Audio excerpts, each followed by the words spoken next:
Ladies and gentlemen, please remain standing for the singing of our national anthem.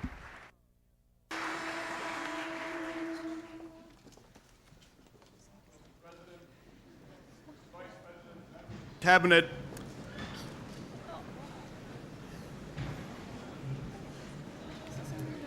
it's a little bit like welcoming an ocean wave as you all sit down.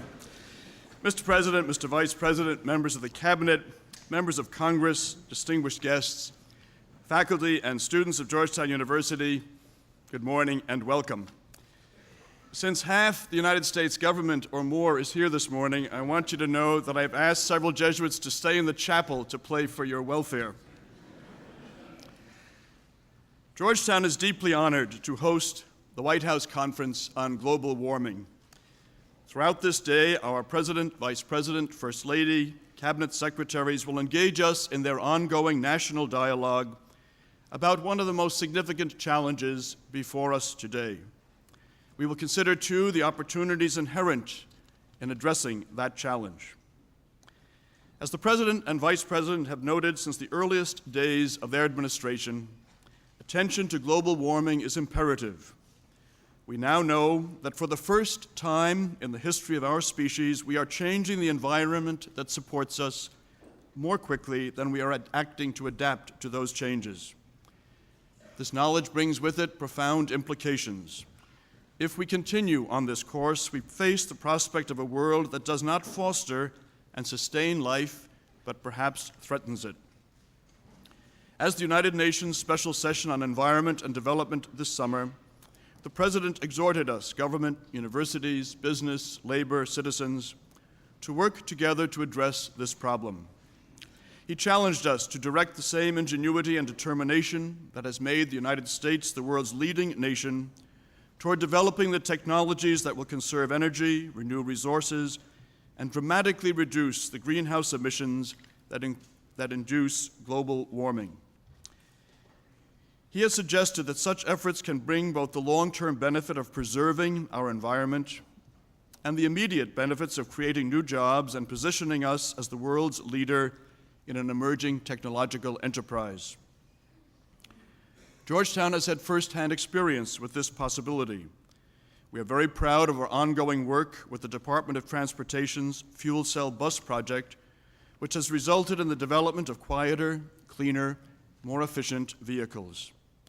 And we look forward to continuing to contribute to the dialogue on global warming and other pressing environmental issues through the Georgetown Center for the Environment. To spur further common work toward the goals the President has outlined, he has brought together here industry leaders, scientists and scholars, economists, environmental policy makers, and authorities on international affairs to exchange ideas and explore solutions. In anticipation of the International Conference on the Reduction of Greenhouse Gases to be held in Kyoto in December, we will consider not only our potential and obligations as a nation, but also the ways in which we can and must join forces with all the nations of the world to find a global solution to this global problem. Around the world, we must define ourselves more broadly than we may be accustomed to doing, thinking of ourselves not just as individual nations, but truly as part of the human community. And we must accept our collective responsibility as custodians of this earth. As a Jesuit university, Georgetown has a special interest in today's dialogue.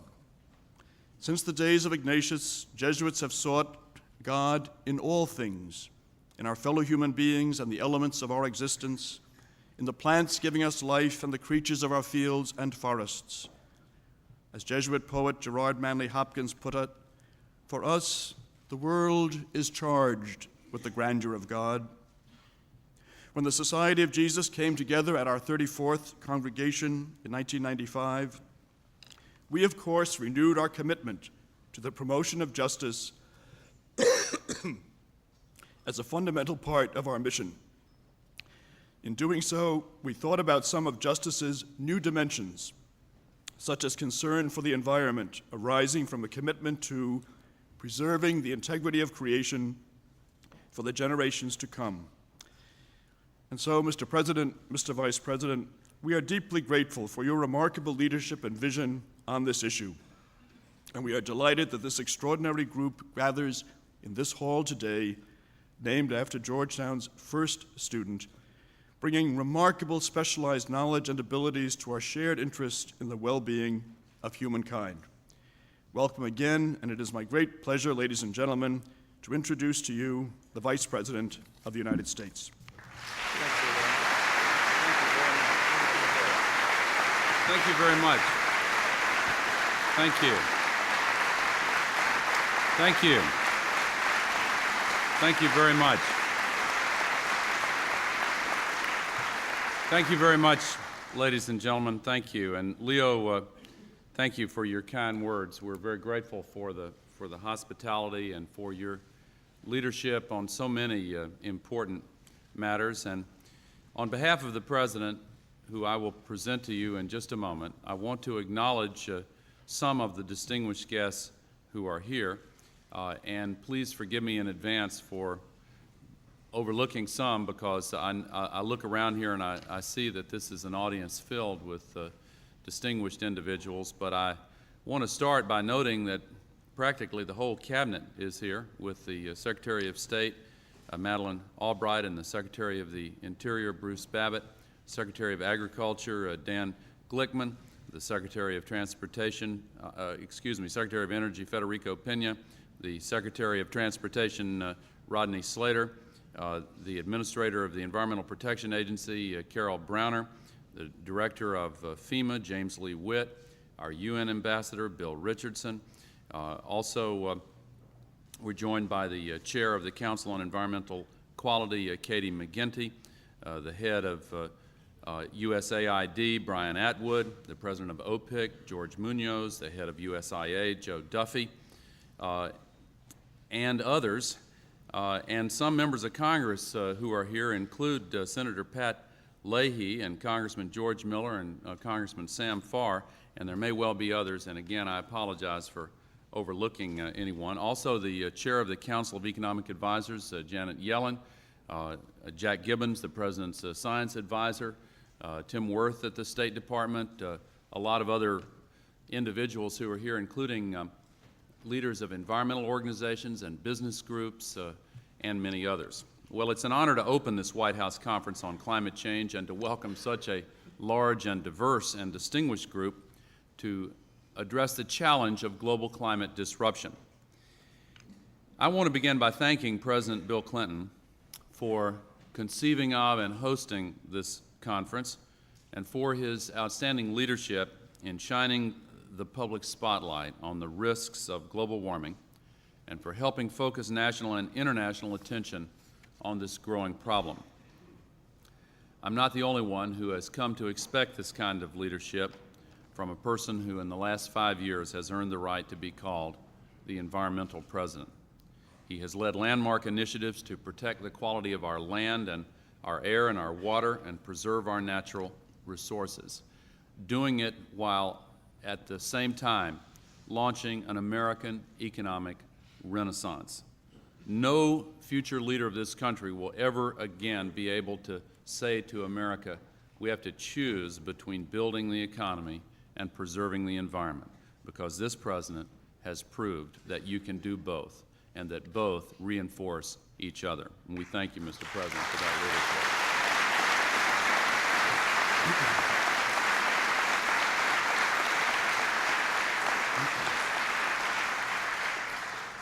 Global climate disruption represents one of the single greatest threats to our future.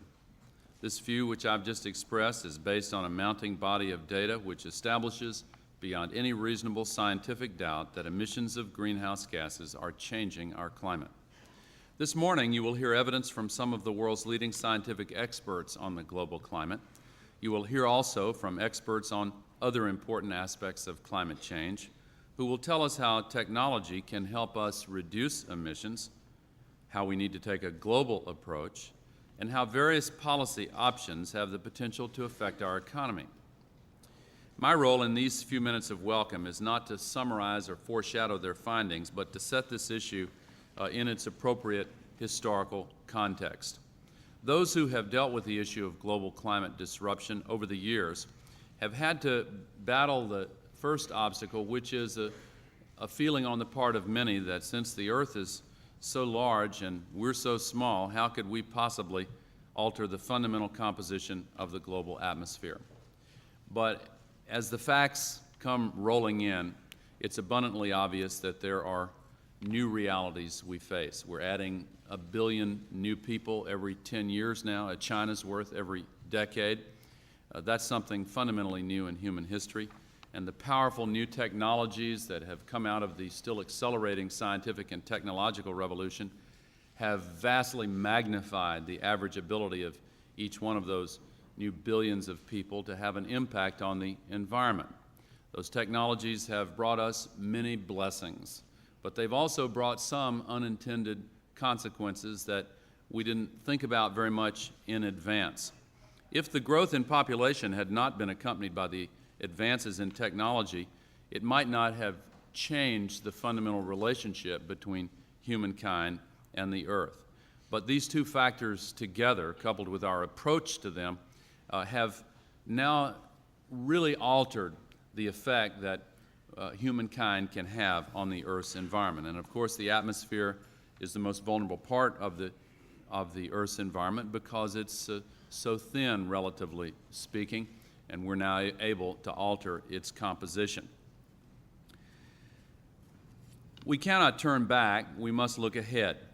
And in looking ahead, we must take steps that can soften our impact on the Earth's environment and quicken our progress toward a more prosperous world. And yet we must be realistic. Solving this problem will take time.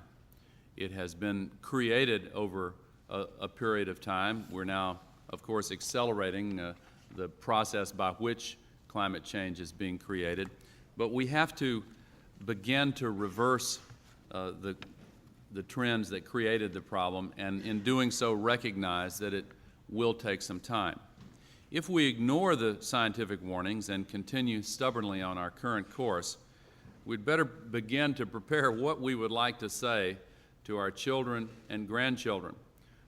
Because if they encounter the terrible consequences the scientific community is saying now come as a result of global climate disruption, and then look back at the evidence which was clearly laid out for us in our generation, they might fairly ask, if you knew all that, why didn't you do something about it?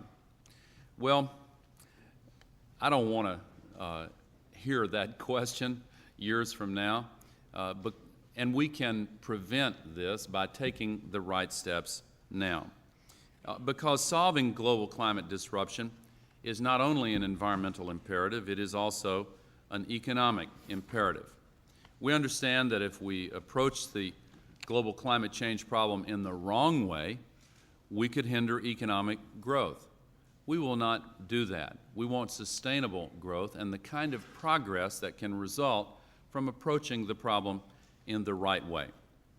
That means taking concrete steps that reduce emissions without jolting the economy.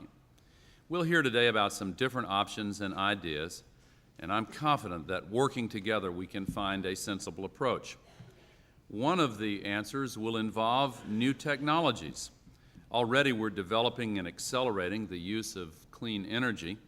We have a partnership for a new generation of vehicles, for example, that will triple the efficiency of today's cars while preserving their current performance, comfort, and safety. We're working to produce low-cost transportation fuels using new energy crops. We're working with the building industry to build structures that are 50% more energy efficient. And of course, an important part of the longer-term answer lies in the more rapid development of low-carbon energy sources, such as solar, wind, biomass, hydrogen, and fusion. While these new fuels may in some instances sound like they're far off, some are nearly cost-effective today, and all offer tremendous promise for tomorrow. To make these new technologies a reality for our children requires that we make the right kinds of investments today. Welcome then to the White House Conference on Climate Change. Our purpose is clear. We are facing a global threat that demands a global response. And while no one country can solve the problem on its own, no coalition of countries can solve the problem without the active participation and leadership of this country. So let us launch the great resources of a great country on behalf of the children of our nation and the world. Let us summon America's scientific genius, economic might, commercial ingenuity, and history of leading large coalitions against threats to our common future.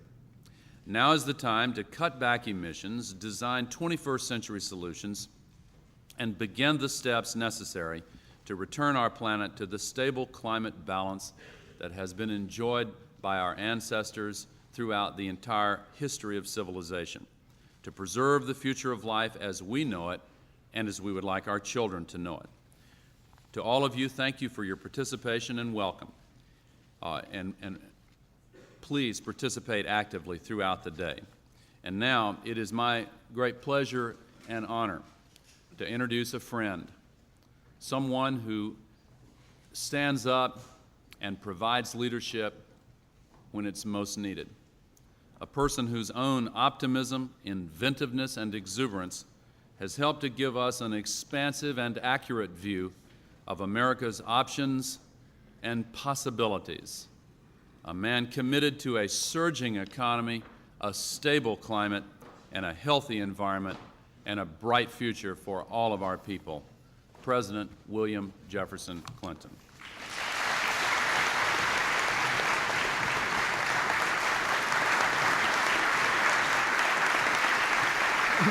Thank you very much.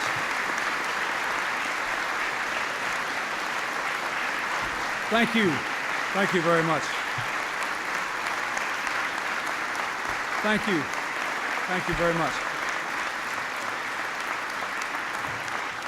Thank you. Thank you very much. Thank you, Mr. Vice President, for your remarks and your remarkable leadership to help us keep our earth in the balance. Thank you, Father O'Donovan, for letting me come home to Georgetown one more time to discuss a matter of immense importance to America and its future. I thank the members of Congress and the members of Cabinet and the administration who are here, all those who have agreed to serve on the panels, and all you who have come to be a part of this important day.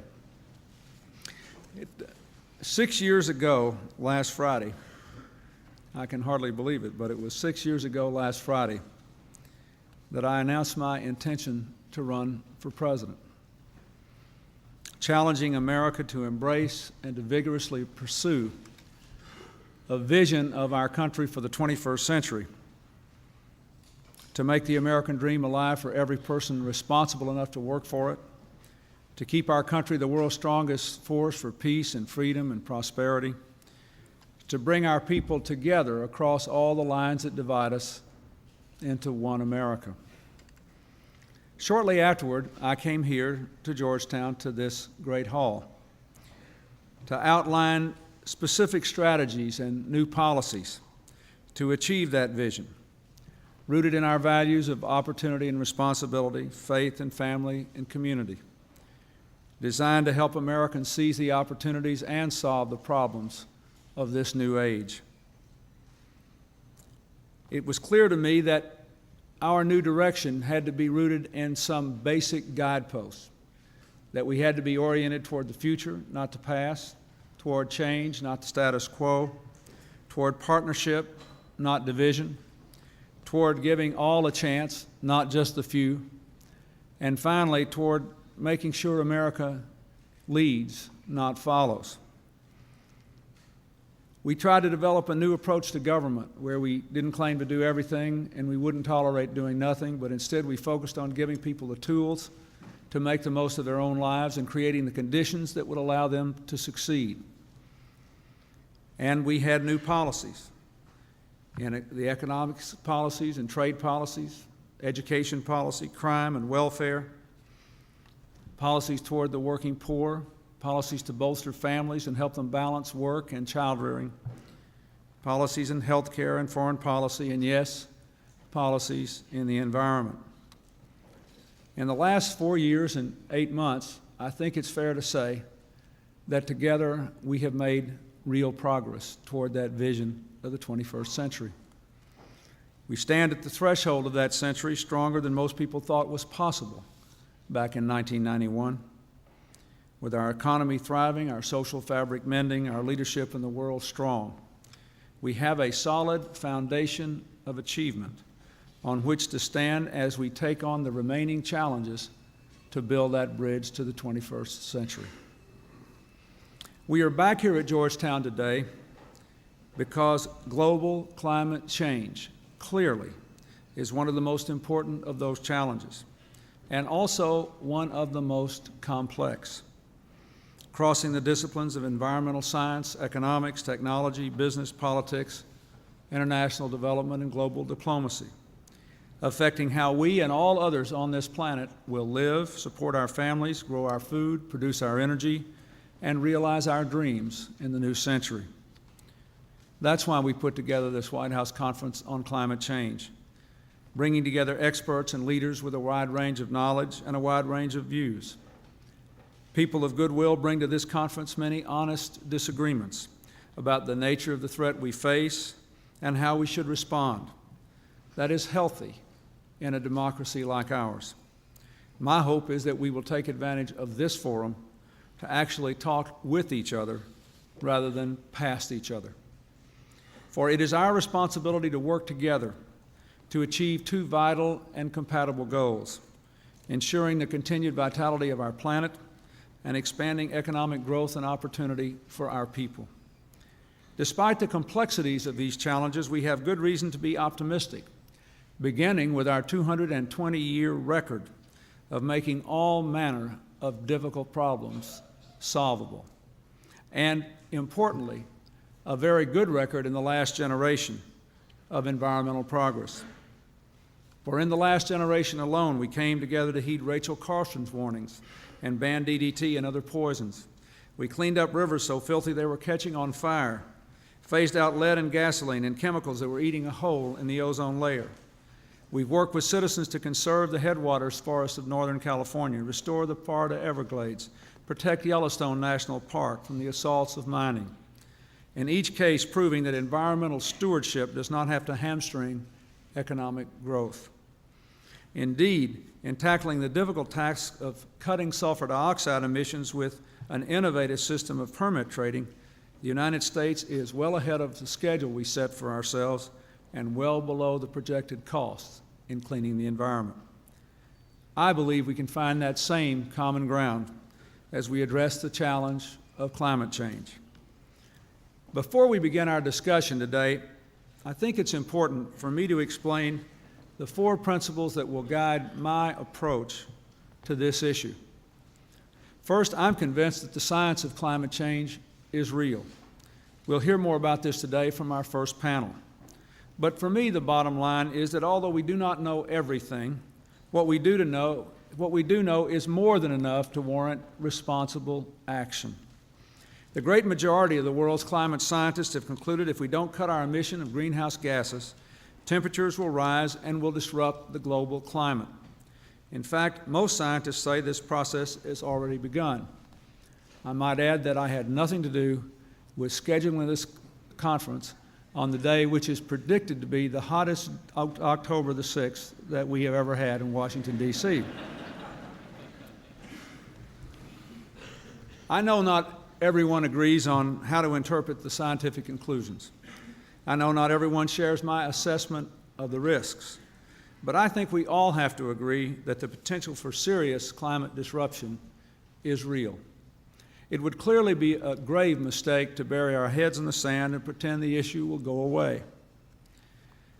The second principle is that when the nations of the world meet in December in Kyoto, Japan, we must be prepared to commit to realistic and binding goals on our emissions of greenhouse gases.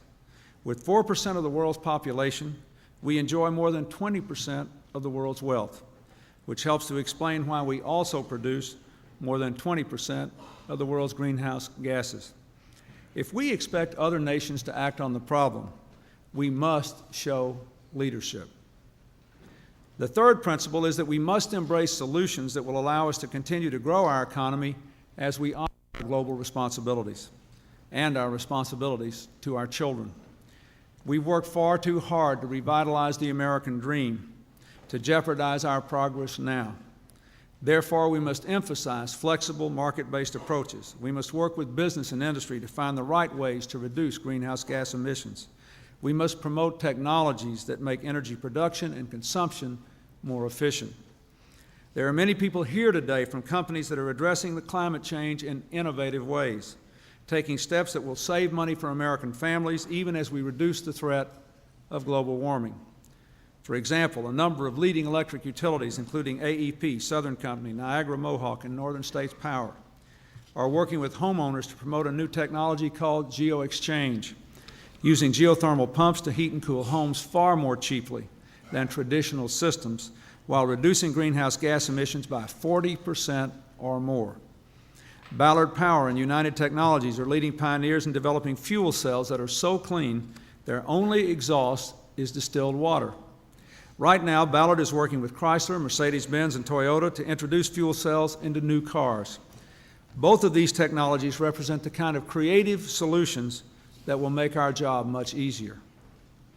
The fourth principle is that we must expect all nations, both industrialized and developing, to participate in this process in a way that is fair to all.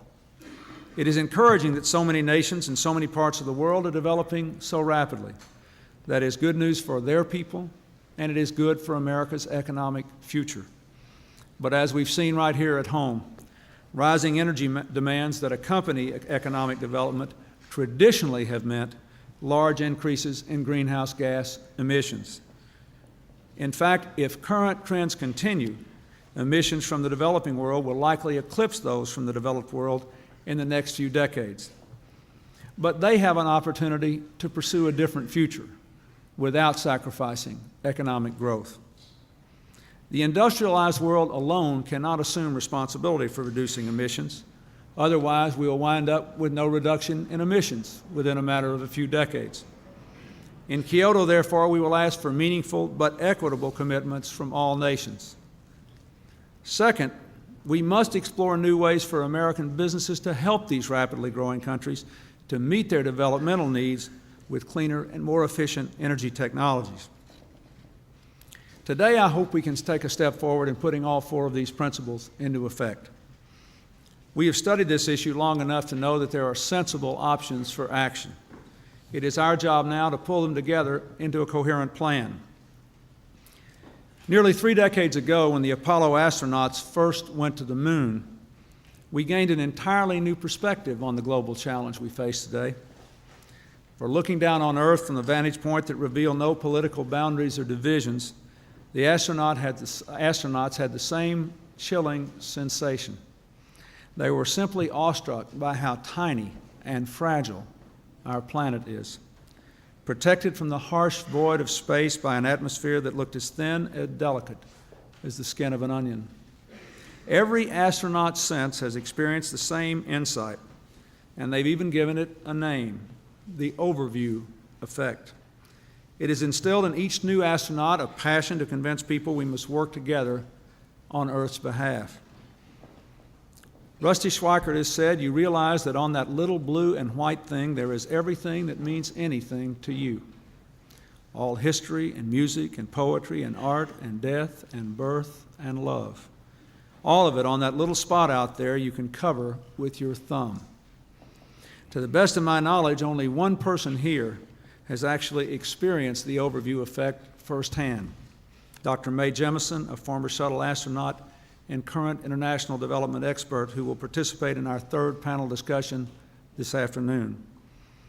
Nonetheless, I challenge everyone in this room to rise to a vantage point high enough to experience the overview effect. It will enable us to reach common ground. Let me say, when the Vice President was talking and Father O'Donovan was talking, I was looking around this old hall that I have loved for so long, and I found it utterly amazing that I first came here 33 years ago. I was reading this morning up at Camp David a list of people who were going to be here today, and I found it utterly amazing that a few of you I first talked to as long as 20 years ago about the need to build an alternative energy future for America. And I find it completely amazing that 5/8 of my presidency is behind me. I make these points for this reason. If you think about the benchmarks in your own life, it doesn't take long to live your life. And what seems at the beginning of your life a very long time seems to have passed in the flash of an eye once you have experienced it. These great developments, such as the one we're here to talk about today, occur over many lifespans. And popular democracies are far more well organized to take advantage of opportunities or deal with immediate crises than they are to do the responsible thing, which is to take a moderate but disciplined approach far enough in advance of a train coming down the track to avoid leaving our children and our grandchildren with a catastrophe. So I ask you to think about that. We do not want the young people who sat on these steps today, for whom 33 years will also pass in the flash of an eye, to have to be burdened or to burden their children with our failure to act. Thank you.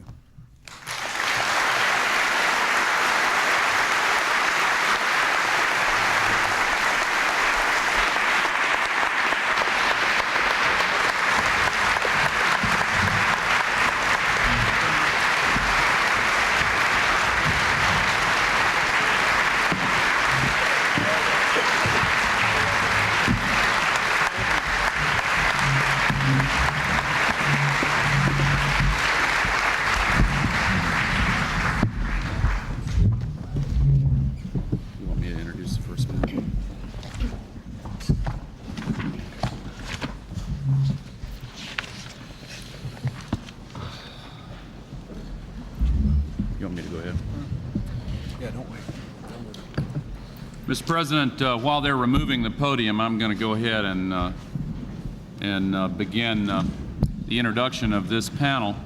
It gives me great pleasure to introduce some very distinguished individuals who are members of our first panel. Dr. John Holdren, a professor of environmental science and public policy at Harvard University, is also a member of the President's Committee of Advisors on Science and Technology and chair of the Task Force on U.S. Energy Research and Development Needs in the 21st Century. Tom Carl is a senior scientist at the National Oceanographic and Atmospheric Administration and has recently done some path-breaking work that he will present here. Dr. Diana Liverman is a professor at the University of Arizona and the chair of the National Academy of Sciences Committee on the Human Dimensions of Climate Change. Dr. Don Wilhite, the director of the National Drought Mitigation Center, is a climatologist at the University of Nebraska in Lincoln. And Dr. Robert Watson, the director of environment for the World Bank, is also head of the Intergovernmental Panel on Climate Change. I think that we're going to start with Dr. John Holdren and then move from there. Thank you very much. Mr. President, Mr. Vice President, as you know, there is a growing scientific consensus on three critical points about global climate change. The first point is that the climate is changing in ways that are not explainable by natural causes. The second point is that emissions of greenhouse gases from human activities, above all from fossil fuel burning and from deforestation, are the main causes of those changes.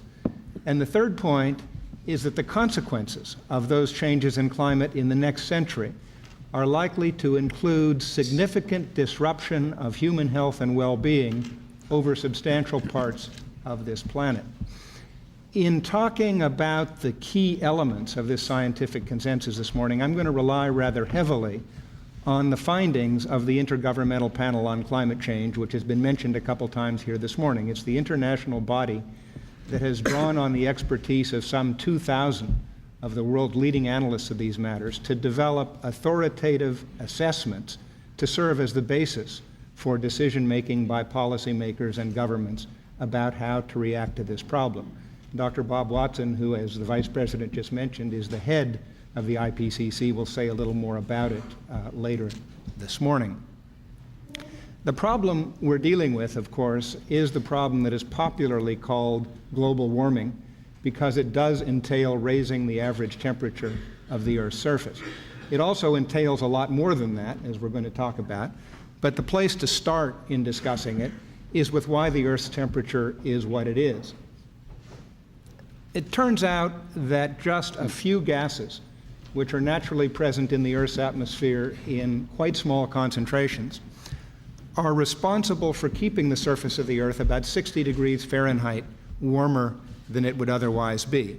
They're called greenhouse gases because they work in a way analogous to one of the functions of glass in a greenhouse, namely they let incoming sunlight through, but they trap some of the outgoing heat and send it back toward the ground.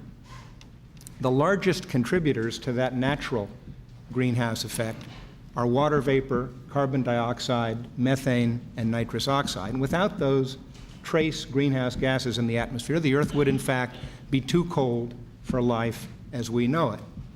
The problem we're talking about here is that for hundreds of years, human activities have been adding greenhouse gases to the atmosphere, mainly at first carbon dioxide from deforestation, later carbon dioxide from fossil fuel burning, methane and nitrous oxide from land use changes, and finally chlorofluorocarbons and their relatives from a variety of industrial processes, all of them greenhouse gases.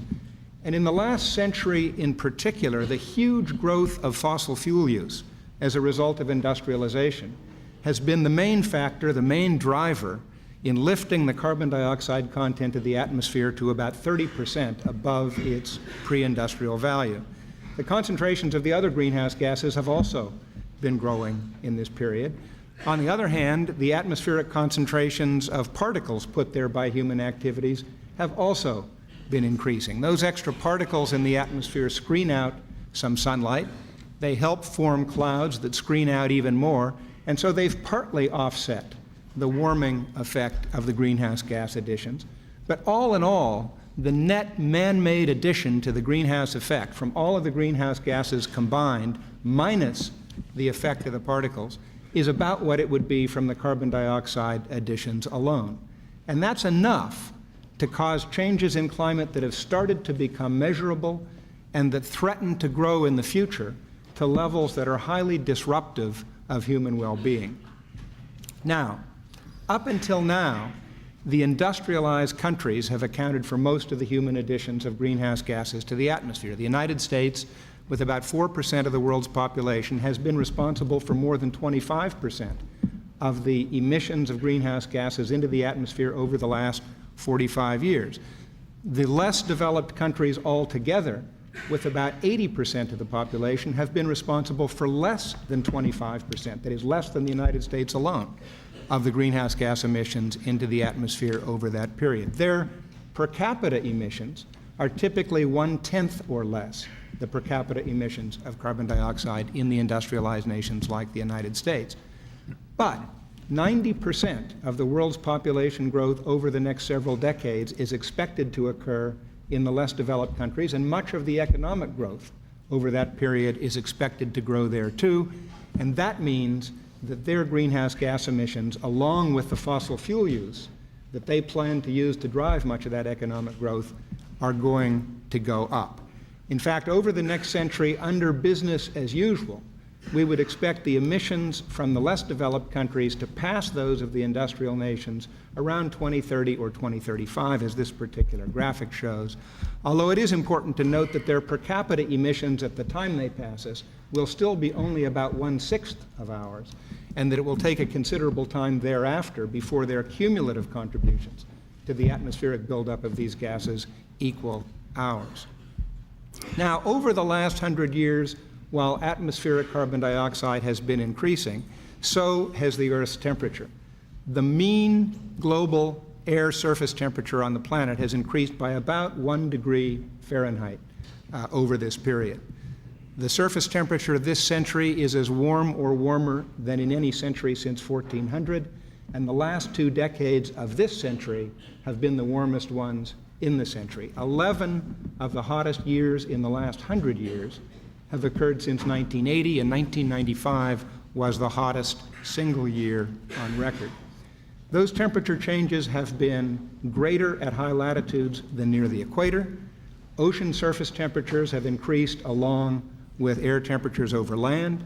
Day-night temperature differences have shrunk, and the way temperature varies with height in the atmosphere has also changed in this period. And the point about all of this is that all of these observed changes are consistent with what basic climate science predicts will result from increasing greenhouse gas concentrations, and they are consistent also with the numerical results of the best computer models of global climate when those are run with the observed increase in greenhouse gas concentrations, with the increases in atmospheric particulate matter, and with the estimated variations in the output of the sun. Now, to help think about where this situation is headed in the future, the IPCC has developed a set of scenarios for emissions of greenhouse gases, for atmospheric concentrations, and for the likely associated temperature changes extending over the next century out to the year 2100. These are shown on the current graphic. The carbon dioxide concentrations on the top, the temperatures likely to be associated with that on the bottom, and the lines through the middle of that are the so-called business as usual energy future, where we're headed if we don't change very much from what we're doing now. Where that is, where that business as usual is taking us, is toward atmospheric concentrations of carbon dioxide near 700 parts per million of carbon dioxide by the year 2100. That's about 2.5 times the pre-industrial concentration of carbon dioxide. The accompanying further temperature changes beyond what has already occurred are estimated to be between 2 and 6 degrees Fahrenheit associated with that carbon dioxide change.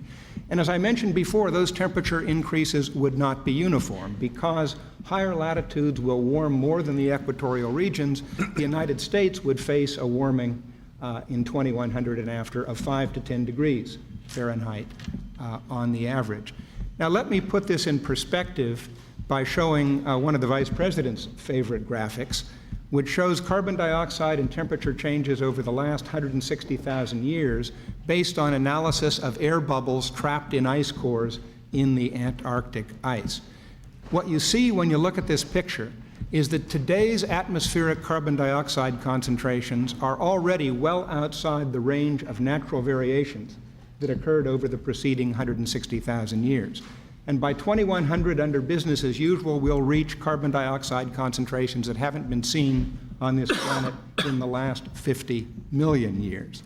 We'll be headed in the business as usual scenario toward a tripling of the pre-industrial concentrations of carbon dioxide, and we will have achieved that in the geological blink of an eye, exposing, as we do it, natural systems to a rate of temperature change faster than at any time in the last 10,000 years. But of course, it's not just the change in temperature that we're worried about. That temperature change is, in a way, just an indicator of a whole array of changes in the conditions that make up the climate. The patterns of hot and cold, of wet and dry, of winds and ocean currents, which in turn affect ecological systems and human well-being in 100 different ways.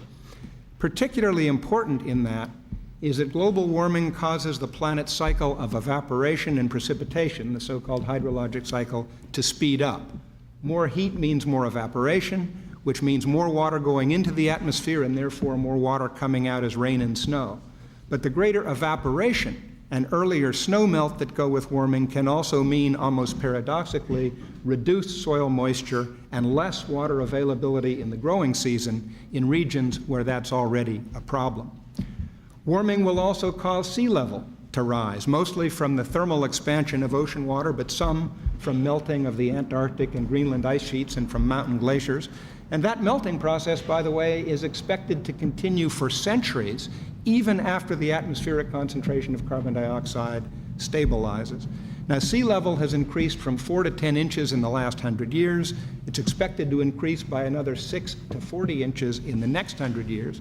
The uncertainty in that amount is large, but it should be clear that near the upper end of the range, the damage would be immense. The map that's on the screen shows that a sea level rise of 1 meter, 39 inches, would inundate the whole southern tip of Florida, with it all of the Everglades. Of course, a number of low-lying island nations would disappear altogether under these circumstances.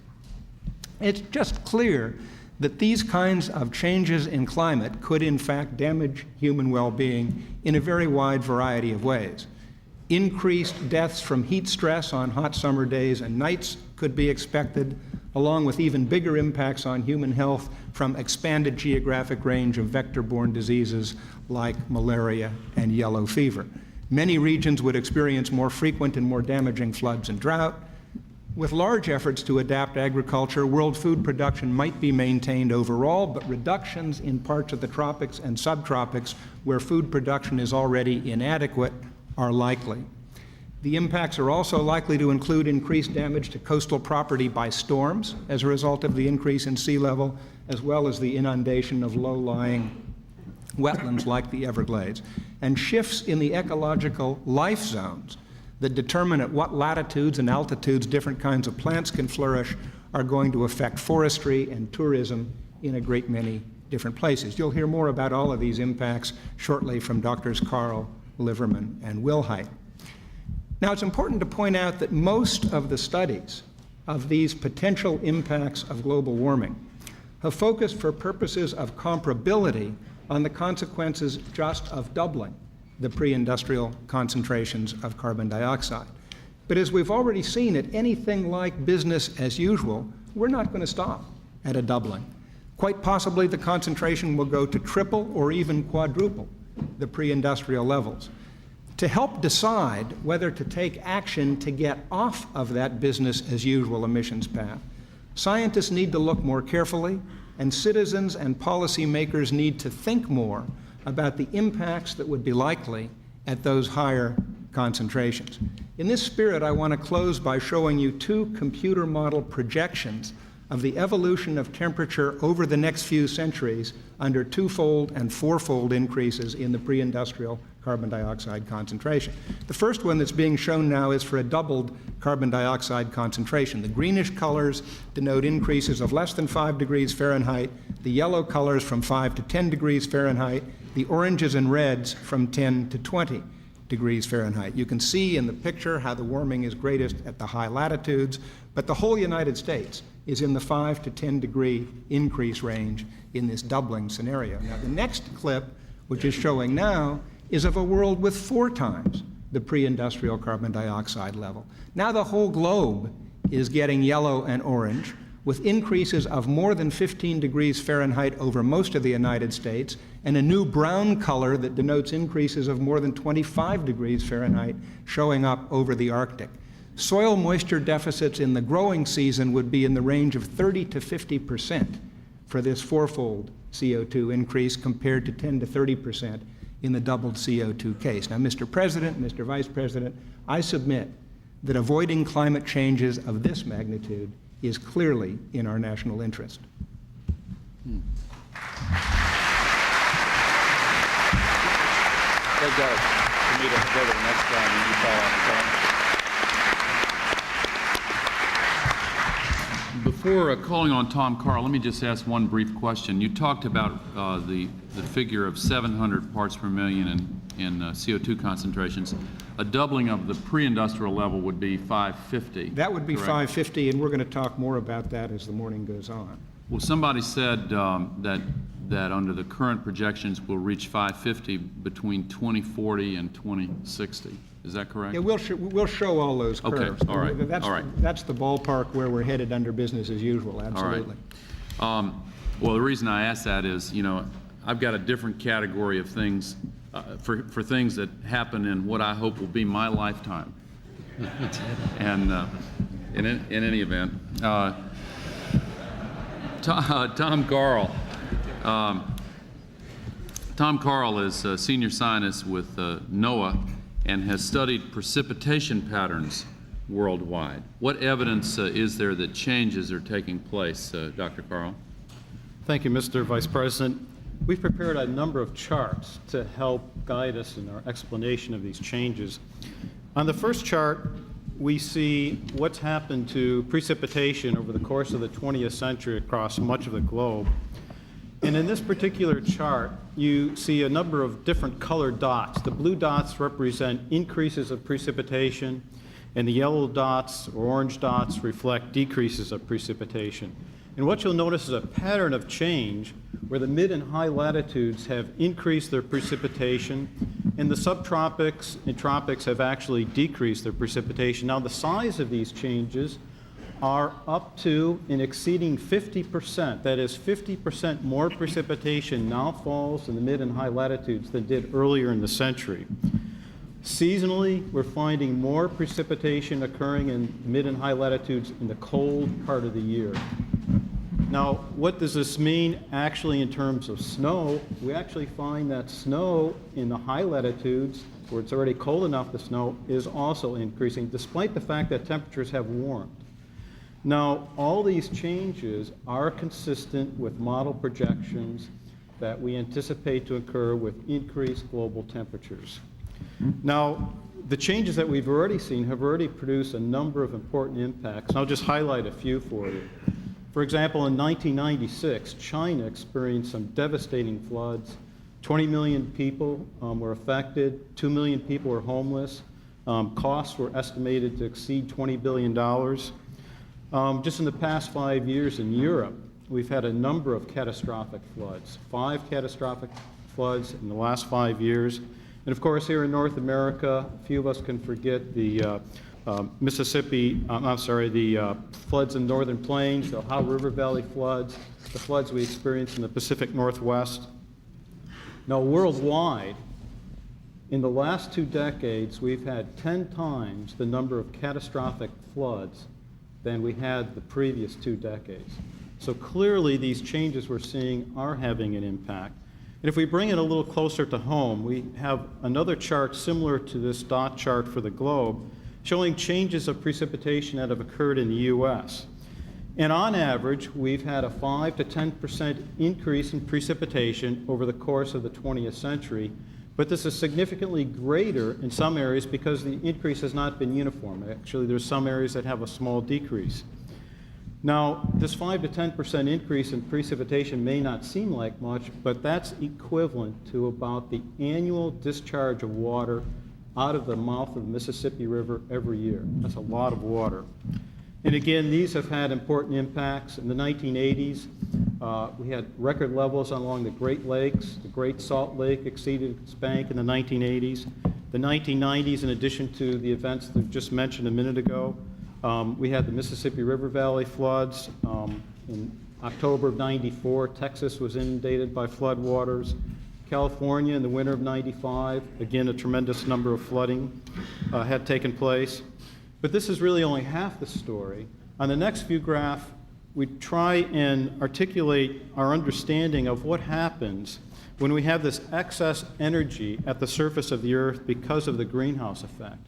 That excess energy can do 2 things. One, it can go to raise the temperature, but in fact only about 20% of that additional energy goes into raising the surface temperature. The other 80% goes into evaporating water from the surface. This then provides more water vapor into the atmosphere, and this water vapor is what storms feed on. That's where we end up getting these very heavy and intense precipitation events, and in fact storms actually become more intense when there's ample water available to release the heat to provide the fuel for them. Now, we've prepared another view graph to show you what's happening to intense precipitation events in the U.S. This particular graph shows that 5 to 10% increase in precipitation we talked about has been disproportionate in the sense that most of that increase is coming from the very heavy and extreme precipitation events, those events that give us these inundating rains in 24 hours. If we look at the more moderate and light events, we see little or no change. Those are the types of events that we often think of as being fairly beneficial. Now, actually, storms, when we look at the intensity of storms in the North Pacific and the North Atlantic In the last 2 decades, we do see an increase in storm intensity as well, consistent with that view graph we showed you previously. So by and large, there's ample evidence for significant climate changes just in the past century, and particularly the last couple of decades.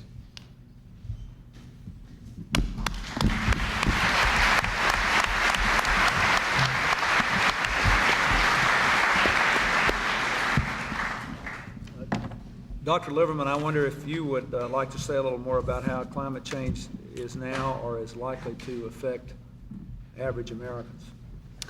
Well, it's still quite difficult to say exactly what's going to happen at the regional level because particularly the patterns of how rainfall will change are still a little uncertain. But we know from some of the information that John Holdren and Tom Carl have given us that temperatures are increasing and are likely to increase. So what I'd like to do is to talk particularly about how that temperature change might affect ecosystems and human health. And then I think Don Wilhite will talk more about agriculture and water resources. Now, as most of us know, the distribution of plants and animals is largely controlled by climate. In Alaska, for example, the cool, dry climate gives the tundra upon which the large caribou herds graze. In Florida, the warm, wet climate gives us tropical trees and tropical birds. In Arizona, where I live, the warm, dry climate gives us the saguaros that we love to visit. The increasing temperatures that we're likely to see with climate change are going to cause species in the United States to move northwards and to move upwards in elevation.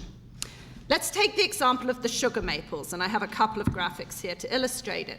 The sugar maples give us those beautiful fall colors that bring millions of tourists to New England, and of course that breakfast pleasure, maple syrup. Now, some of the studies that have been done on how sugar maple distributions may change based on historical pollen analysis suggest that the sugar maples, as a result of climate change, could move north totally out of New England, where they're so important to tourism and to the regional economy. In fact, the sugar maples aren't unique. About a third of the world's forests could change as a result of global warming. In the western US, our models show that gamble oak, pinyon pine, Douglas fir, and the saguaros could disappear from large regions of the Southwest. Now, those trees could move somewhere else, but the problem is that we've got a lot of human development out there. We can't tell people, oh, sorry, Saguaro National Park has moved. We need to move it up into your area. It's very difficult to do that. I think the Vice President used the term, and I would like to appropriate it, I don't want to live next to the park formerly known as Saguaro National Park. Another concern, of course, is that climate changes much faster than most tree species can move. Climate changes, if you're going to have a 3-degree temperature increase, that's going to move many of these boundaries about 300 miles north. Tree species usually only migrate at about 3 to 100 miles per century, so it's going to be hard for them to keep up with this climate change. The second thing I'd like to talk a bit about is human health. That's of concern to all of us. And John Holdren mentioned the problem of heat stress. I'd like to give you one example. In July 1995, 465 people died in Chicago when a heat wave caused 90-degree Fahrenheit temperatures both day and night. Now, today, that happens about once every 150 years. As we can see in some of these graphics, this map here that shows how heat stress would change, under a doubled carbon dioxide world, that could be 6 times more frequent. Now, with the urban temperature increases, you've also got problems with increased air conditioning costs. And I'm sure that most of you don't want to pay the sort of air conditioning bills that we pay in Tucson right now. Now, there is a flip side to that. We could reduce energy costs in the northern part of the United States. But there are many people in the southern part of the United States who can't afford the air conditioning, particularly, and there are other populations who are very vulnerable, like the elderly and children, who would be particularly affected by this type of stress. Now, the other thing about increased temperatures is that it's going to exacerbate air quality problems. You're going to get higher levels of smog, and there are certain diseases, respiratory diseases, asthma, allergies, that could also increase with higher temperatures. Here again, children and the elderly would be particularly vulnerable. And then finally, those of us in the Southwest are particularly concerned about the changes in some of these vector-borne and waterborne tropical-type diseases that John Holdren talked about. Now, we've already made ourselves vulnerable through our irrigation systems that create breeding sites for mosquitoes. But one of the things we're particularly concerned about in Tucson and along the border are possible increases in diseases like dengue fever, cholera, and malaria, as shown on this map, which shows the change in the area that would be subject or vulnerable to malaria in a warmer world. Isn't there some evidence already that malaria in nations and areas where it presently exists is becoming more prevalent and moving to higher climates? Yeah, there is some evidence that, for example, there is more malaria at higher elevations in some developing countries, and certainly there's some more anecdotal evidence of malaria moving into the United States. That's partly climate, but it's also because we have a much more mobile population today than we had in the past. Let me ask you one other question. Because let me go back to what I said in the beginning. This is one of the most difficult problems of democracy because we get 100% of the people to agree that it exists, and only 10% of the people have experienced it, and another 10% of the people can imagine it and therefore are willing to deal with it. You still have to have 51% in order to develop any kind of political consensus for doing anything, I think, commensurate with the need. So, would you say, I have, and I know this happens to a lot of people, but I've had a number of people. I had a young congressman in to see me the other day who was a member of the Republican Party. He said, you know, in my state we've had 300-year floods in 10 years. I met a man over my vacation who said that he was moving away from the place he had lived for a decade because it was a completely different place than it had been just 10 years ago. It was hotter, there were more mosquitoes, it was a very different and difficult place. Do you believe that these anecdotal experiences are likely related to climate change, or are they just basically people's imagination? No, I actually think there's a scientific basis for these perceptions of climate change. That's actually an area I do some research in.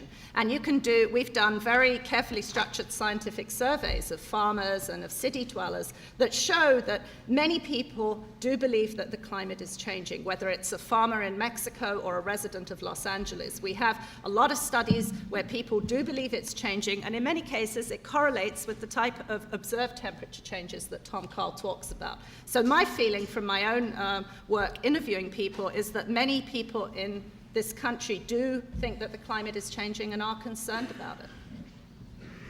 Dr. Carl, you want to say anything? Yeah, actually, I think the anecdotal evidence is consistent with the notion that although no single event is the basis for saying global warming is taking place, if you look at many of them, in fact, I have a number of statistics you might find of some interest here. Just during 1996, we had 6 states that set their all-time annual precipitation amount, and not to belabor it, but totals like 16 feet of rainfall in Oregon during the year 1996, over 8 feet of precipitation at Mount Mansfield in Vermont, and there's a number of other records like this. These are the types of things that certainly have an impact, and I think people remember.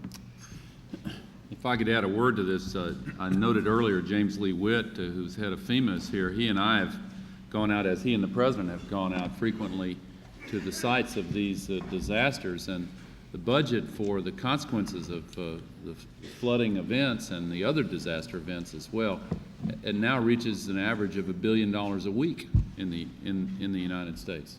And you mentioned, Doctor, about malaria. One scientist was telling us recently about a case of malaria that showed up in Detroit during a month when the average temperature was a full 6 degrees warmer than the 30-year average. And while, of course, you can't, again, say that's the cause and that's the effect, the odds of diseases of that kind, as Secretary Donna Shalala, who's here, has told us, increase quite dramatically. Mm-hmm. The other thing I wanted to ask just briefly is in terms of the effects on human beings. The weather forecasters who were at the White House last week talk about the heat index, the combination of temperatures and humidity. And your presentation followed right on Dr. Tom Carl's, and somebody was saying that the heat index here in Washington, D.C. by the middle of the next century is predicted to go from, do you know the numbers, Dr. Carl? I think it's up to 105 or 110. I don't know the exact numbers, but It's under significantly 100 now, greater. and it's going to go to about 105 on average, they think, during the summer months. Well, we'll get some more on that. You certainly will. One reason I believe this is occurring is that James Lee Witt is the only member of my cabinet who is actually disappointed when its budget goes up. And he's had a lot of disappointment these last 5 years. I'd like to now call on Donald Wilhite to talk about the relationship. We've heard about increased precipitation. Now I'd like to ask him to talk about drought and the apparent paradox in drought patterns and increased precipitation patterns, and what implications this might have for American agriculture, which is a terribly important part of our economy, and we have all been counting on it being a very important part of our export economy for the indefinite future. Thank you, Mr. President, Mr. Vice President. I was asked to talk a little bit about give the dry talk, I guess, in this presentation. Each drought event, I think, is a vivid reminder of our nation's continuing vulnerability to climatic variations. If one can remember the severe droughts of the late 1980s and the early 1990s, those resulted in severe economic and environmental consequences in many parts of the country. In 1988, for example, nearly 50% of this nation was affected by severe drought, and resulted in excesses of $15 billion in agricultural losses in this country, a very dramatic number. In 1996, we had a reoccurrence of drought in the southwestern United States, and this also resulted in severe economic and environmental losses, a higher incidence of forest fires, and so forth. This also is of concern. In the state of Texas alone, the impacts were in excess of $5 billion. Now, American agriculture, while technologically advanced, is still subject to the sensitivity of weather conditions or the vagaries of weather. The slide that's up on the screen now shows a dramatic upward trend in corn yields since 1950 in the United States. But note the deviations on that trend. Those deviations are largely the result of variations in climate or extreme weather conditions. Most of those are the result of drought events. Some of those are the result of excessively wet events which delayed or hampered spring planting. Drought also is of high incidence in a normal part of the climate in virtually all portions of the country. This next diagram shows the incidence of drought in the United States over the last 10 years. So while it's true we've had maybe an increase in precipitation, I think it's interesting to note from this slide, which shows the number of years experiencing moderate, severe, or extreme drought in the last 10, that while you have a rather surprisingly large area in the western United States that shows a high incidence of drought, we are also demonstrating the high incidence of drought in the Great Plains states, in the Southwest, in the Midwest, and also along the eastern coastal states. So drought is clearly a phenomena that affects all portions of the nation, not just the western United States. So that projected increases in temperature and an possible accelerated water cycle that we've been hearing about this morning may lead to changes in both the amount and the seasonal distribution of precipitation, which may alter then the incidence of drought events and also flood events in this country. So while we don't know precisely what the regional impacts of climate change may be, as Dr. Liverman was speaking about a few moments ago, we do know the impacts associated with these extreme weather events. And we also know where our vulnerabilities are as a result of this. And I think it's prudent that we sort of assess what our vulnerabilities are and use these as a way to reduce the impacts of drought events and flood events today that will help us in the future. I want to ask a question and try to make sure that we are all as clear as we can be based on what is known about two apparently contradictory things. That is that the total volume of precipitation has increased virtually everywhere, and the number and severity of droughts has increased across the country. Now, Dr. Carl said earlier that part of the explanation is that the precipitation we're getting is coming in bigger bursts. But what I would like to do is to have somebody offer basically a line of explanation that everyone in the audience, and hopefully those who will be following these proceedings, can understand. Why did it happen at the same time that we had more droughts and more floods? How could we have more droughts when the aggregate amount of precipitation on an annual basis was increased? And I think it's important that people kind of get why that happened. Well, I'll take a first shot at that. First of all, the increased precipitation amount that Tom Carl was referencing earlier, a lot of this increased precipitation is coming in the form of short-term, intense precipitation events, which leads to a very high runoff, so there's not a lot of moisture that goes into the soil. Secondly, increasing temperatures tends to increase evaporation, and therefore is the resulting impact of that is soil drying. So you have a combination of these things going on that help to explain this paradox. So, I mean, I think that's important.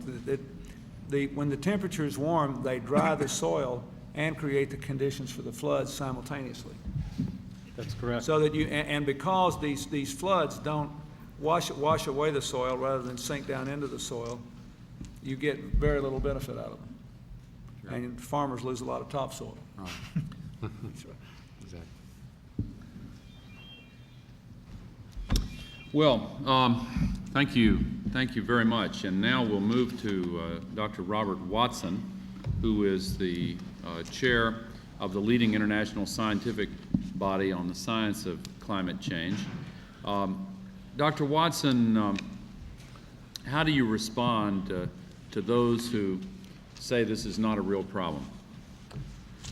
Mr. Vice President, Mr. President, let me assure you that the large majority of scientists do believe that global warming is a serious environmental issue. Over 2,500 scientists participated in the second assessment report of the IPCC. These scientists came from government, industry, environmental organizations, and universities from nearly 100 countries around the world. And indeed, at the second conference of parties, literally all ministers, except from the oil-producing countries, argued that the IPCC was and is the most single comprehensive report on the state of knowledge, the science, the technology, and the economics, and it should be used as the basis for international negotiations in Kyoto this year. But let me be clear, there are uncertainties in our science. We don't know all the real facts. But these skeptics are in a clear minority. The vast majority of scientists do believe, in spite of the uncertainties, that we need to take heed of our current scientific knowledge. There's 3 or 4 lines of arguments they use to try and undermine the science. First, they argue, are we sure that the increases in atmospheric carbon dioxide are really due to human activities, not changes in nature? There's 3 lines of evidence that convince me and nearly everybody else that it is human activities causing these increases. First, the natural variability in carbon dioxide is only a few parts per million.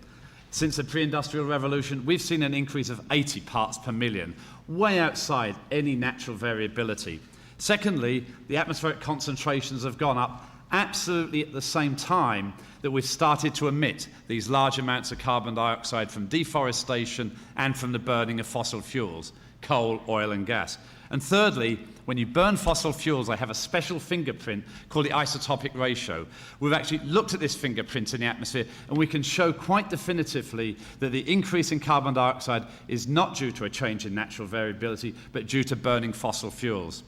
Then the skeptics say, are we really sure the temperature's increased?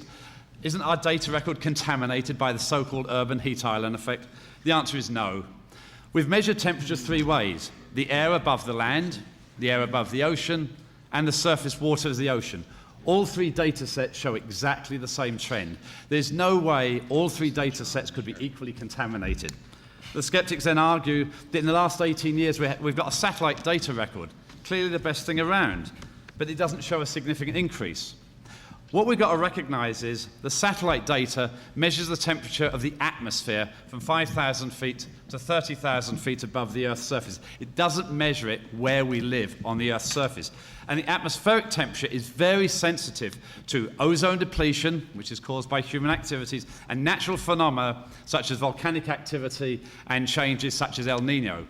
When you allow for the ozone depletion and the natural variability, even the satellite record shows an increase with temperature. It's a little bit less than the ground-based record, and it's a little bit less from theory, but it is not really inconsistent. Secondly, the temperature record is only 18 years from the satellite, and there's natural variability in climate, which means any short record is very, very difficult to use for a long-term trend. Third, the question is, are we really sure it's due to greenhouse gases, or could it be changes in the sunlight? There's absolutely no question changes in solar output do affect climate.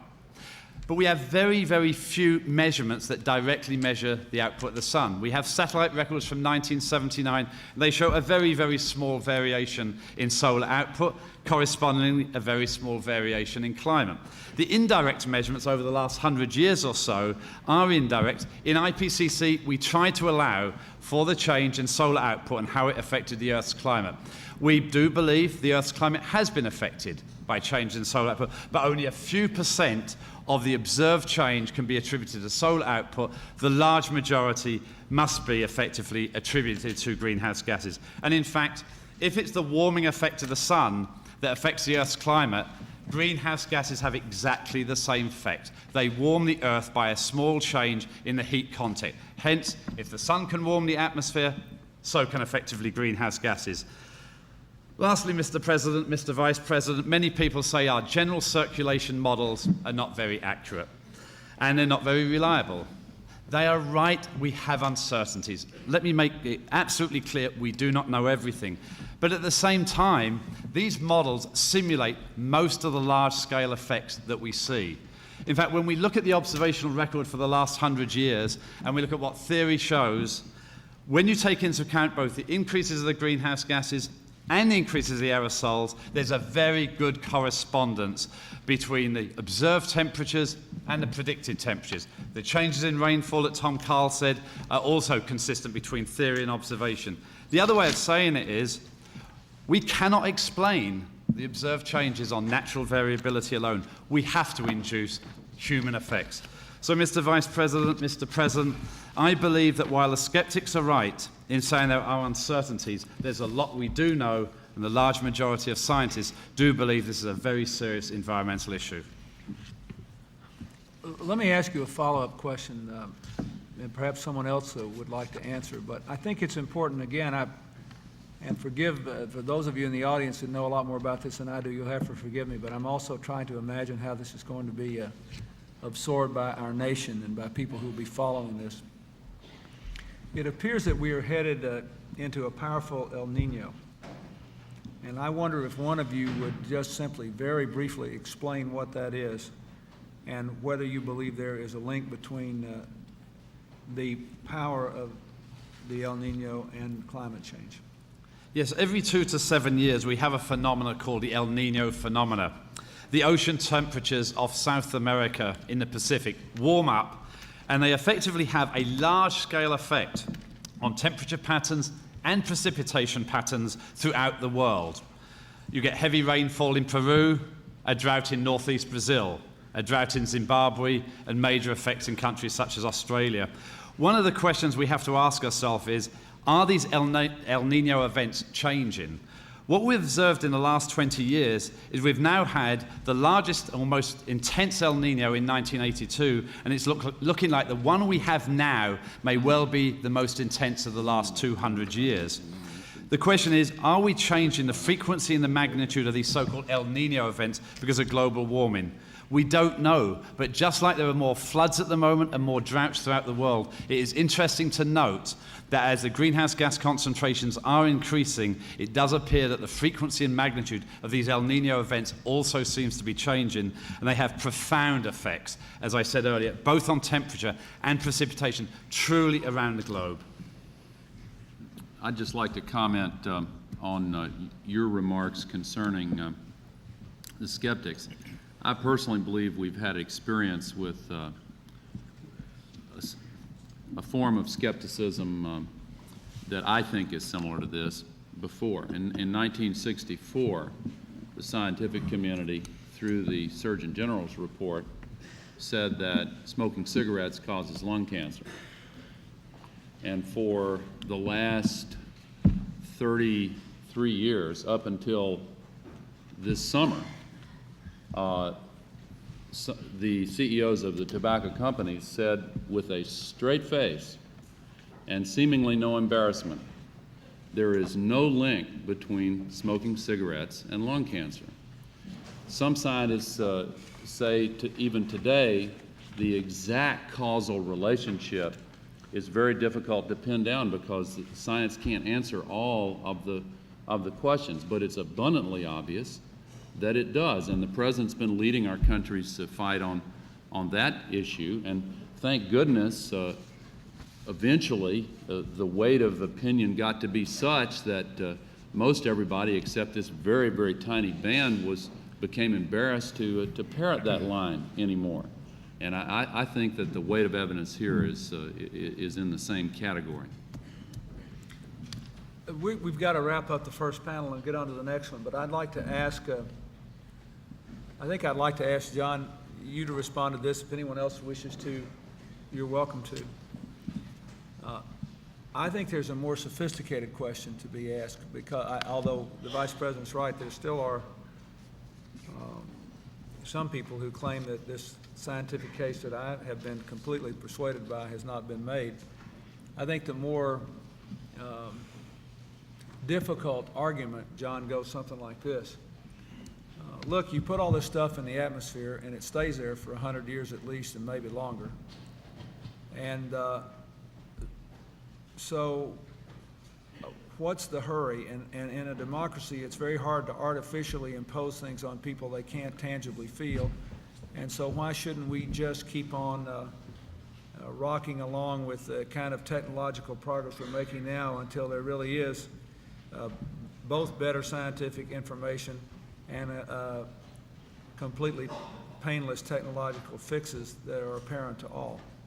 Why shouldn't we just wait until all doubt has been resolved and hopefully we have even better technology? And because after all, the full impact of whatever we do if we start tomorrow won't be felt for decades and maybe even for a century. Number one, is that true? How quickly could we lower the temperature of the planet below what it otherwise would be? And number two, what about the argument on the merits? And Mr. President, let me take a try at addressing that. It's clear that the task that you and other policymakers face in this situation is a tough one. Business as usual is what most people are comfortable with. The difficulty is that our health and our economic well-being are more dependent on climate than most people think. Human disruption of climate by greenhouse gas emissions is almost certainly further along than most people think. And directly addressing the point you were just making, reducing greenhouse gas emissions enough to avert much larger disruption than experienced so far is going to be more difficult than most people think. And the longer we wait, the more we coast up that business as usual trajectory, the more old-style technologies are going to be in place in this country and around the world, and the harder it is going to be to get off of that track. The goal of the Framework Convention on Climate Change, to which the United States is a party, it was ratified by the United States Senate in 1992, is to stabilize greenhouse gas concentrations at a level that prevents dangerous human interference in the climate system. Now, there's no formal agreement yet about what constitutes dangerous interference, but I know of very few analysts who've looked seriously at the impacts side of this question, who think that going beyond twice the pre-industrial carbon dioxide concentration is anything other than very dangerous.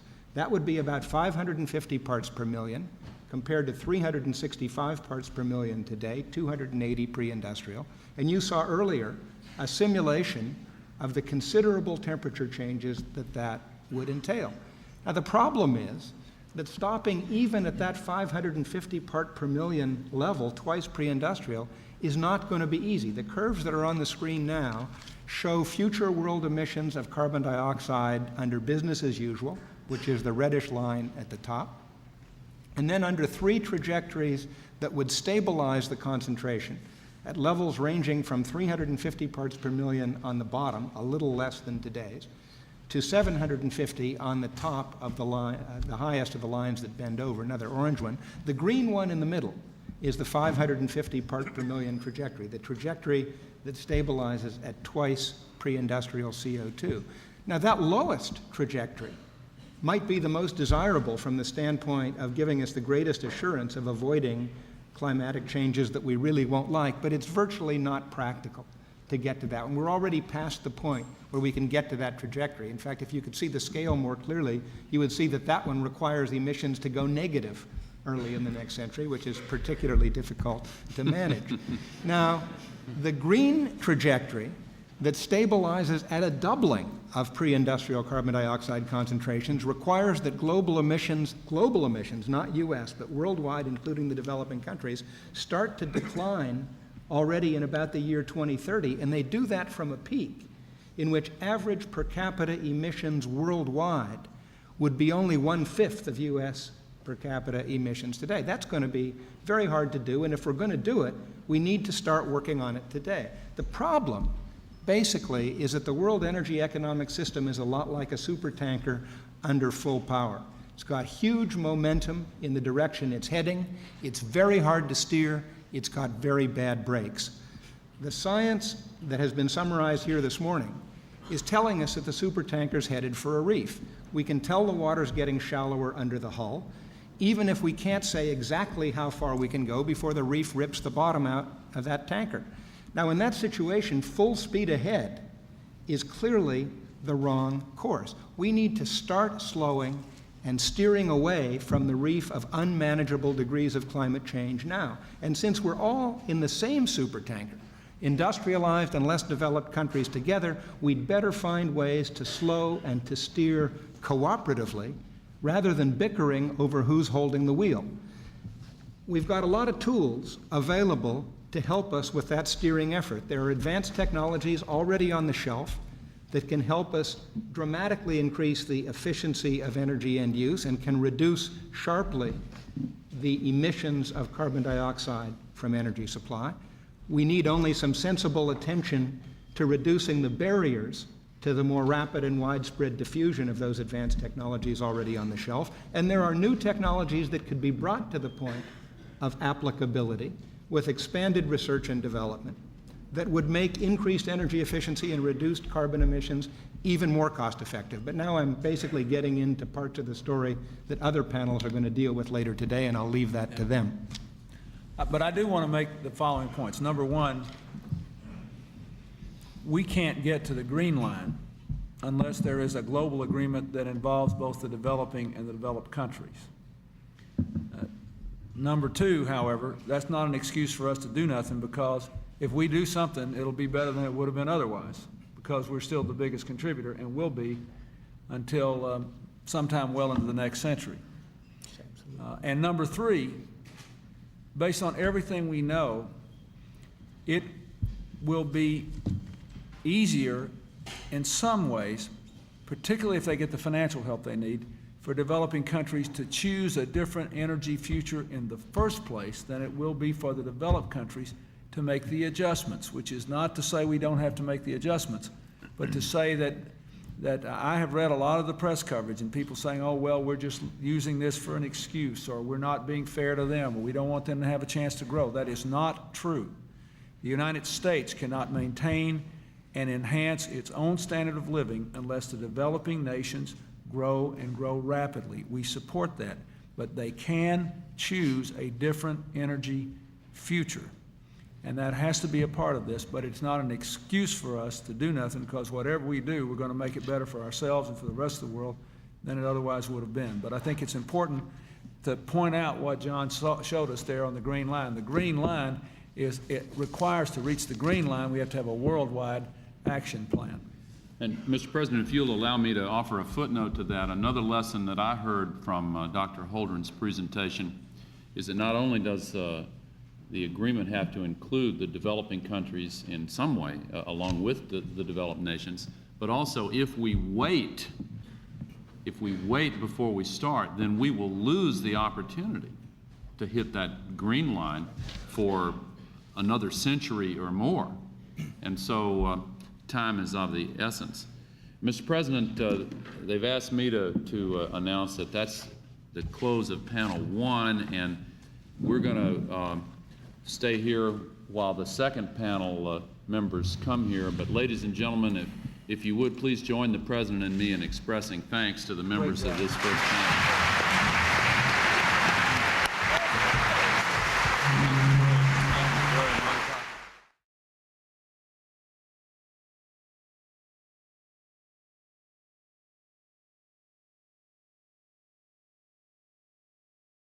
Federico Pena. And Mr. Secretary, if you could introduce your colleagues on this panel and kick it off, we'd appreciate it. I will, Mr. Vice President. Thank you very much, Mr. President. This panel will, I hope, make the point that technologies that exist today or will soon be available will allow us to have a smooth transition to a new economy where we will see greater energy efficiency help us reduce greenhouse gas emissions. That is the message I hope we can provide in this panel. Before I introduce the panelists, Mr. Vice President, let me make a few comments which I hope will put the technology discussion in broader perspective.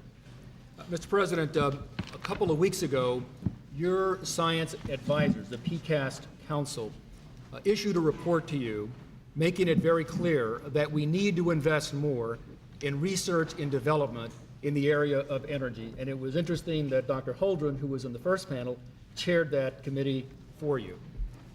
Secondly, there were a group of scientists who come from our 5 national laboratories who also issued a report demonstrating that we can apply technologies and reduce greenhouse gas emissions without having a very significant impact on our economy or the cost to our economy. And that has been one of the big debates raging in this discussion.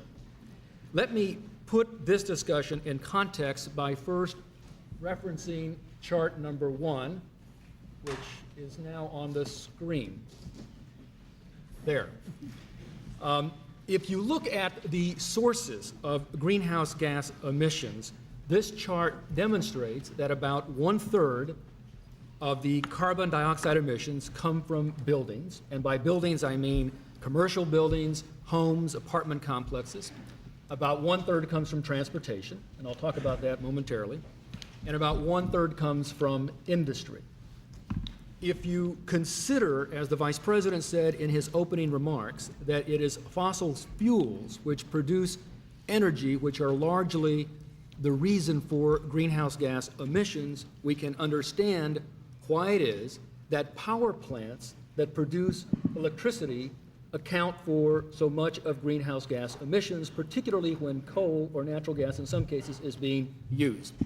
What I think most Americans don't appreciate is the fact that when power plants produce electricity for our homes, it takes 3 units of energy to produce 1 unit of energy for electricity. Let me put that in a different way. If you had 3 lumps of coal being used to burn in a power plant, the electricity generated from that power plant would represent only 1/3 of the energy in those 3 lumps of coal, and 2/3 of it is lost, either in hot water or steam or other sources. So our challenge is to find a way to make those power plants more efficient with new technologies to reduce greenhouse gas emissions. Now, as respects the 3 categories that were on the screen and are still on the screen, let me break that down a little further so we can better understand how technologies will help us address this problem. If you look at the buildings sector, for example, electricity and natural gas supply most of the energy used in the building sector. Heating and cooling are responsible for more than half of the emissions for buildings. Appliances, whether they're computers or faxes or other appliances, are responsible for 20%, and lighting accounts for 14%. So what can we do about that? I brought with me, Mr. President, a technology. This is a solar shingle. These are available. Over time, we think they'll be more available in terms of cost. But by putting these in your home or a building, you can substantially reduce the use of electricity and use the sun to bring power into your home or your building. And I hope that perhaps we'll have further discussion from our panelists about that. Secondly, to my far right is a lamp, Mr. President, which I think you may have trouble seeing. It's a torch-year lamp. It's a little dark. But I want to point that out because right now we use halogen lamps, and you can find them in our homes all the time. But they burn very brightly, and they're very hot, and so they use a lot of energy. These new torch-year lamps use fluorescence and are 80% more efficient. And I want to point out that Stanford University is going to be using these in the dorms because the halogen lamps are not only dangerous because they create fires, who's paying attention now, and they are more energy efficient. It was in the parents' instruction manual. The message is these technologies can make a big difference. If you look at transportation, we know that oil supplies virtually all of the energy used in the transportation sector. In transportation, 35% of the emissions come from automobiles, 23% from light trucks, including vans, minivans, and sport utility vehicles, about 13% from airplanes, et cetera. What can we do about that? And I hope Mary Good will address this subject in a second. As you know, we have this partnership for a new generation vehicle. This is a lithium-ion battery, which can be used in a dual-fuel vehicle with electric and natural gas use. We can, with these batteries, take the energy that is lost when you brake your vehicle, capture that energy, and use it to accelerate your car. And so with this new technology, we can make our automobiles more efficient. It exists. The last sector is the industrial sector, and there 80% of the emissions come from petroleum refining, chemicals, paper, forest products, metal production. And you in your comments, Mr. President, alluded to the fact that a number of industries have voluntarily started to reduce their energy use. And we're very pleased, for example, that the metal casting industry has set a goal of a 20% reduction in energy use over a certain time frame. So technologies, we believe, can make a significant difference in reducing greenhouse gas emissions. They are good for our economy, good for U.S. companies, and good for our environment. In closing, Mr. President, when you made your address before the United Nations, you challenged all of the laboratories of the federal government to come together and put together a strategic plan on how we can support, working very closely with the private sector, new technologies to reduce greenhouse gas emissions. And we are already working with our scientists. They are quickly putting that report together, and we'll present it to you very shortly. To help us have, I think, a very good discussion on technology, we have an outstanding group of panelists today. First, let me introduce Mr. Tom Gaston, who is CEO of Trigen Energy Corporation, who understands very well how business can more effectively make use of energy that currently is wasted. Also with us today is Kurt Yeager, to my left, who is the president of the Electric Power Research Institute, an expert on electric utilities and the potential in that industry for increased efficiencies in generation and transmission. Over here is Mary Good, former Undersecretary of Commerce for Technology and now managing member of the Venture Capital Investors, who will discuss the new supercar of the new century. Also with today is Michael Bonsignor, Chairman and CEO of Honeywell, who will discuss how business can adopt cost-effective energy-saving technologies in the building and industry sectors. Also with us is Mason Woolrich, CEO of Energy Works, an expert in renewable energy sources, who will discuss the potential that renewables such as wind and solar and biomass can be used in reducing greenhouse gas emissions.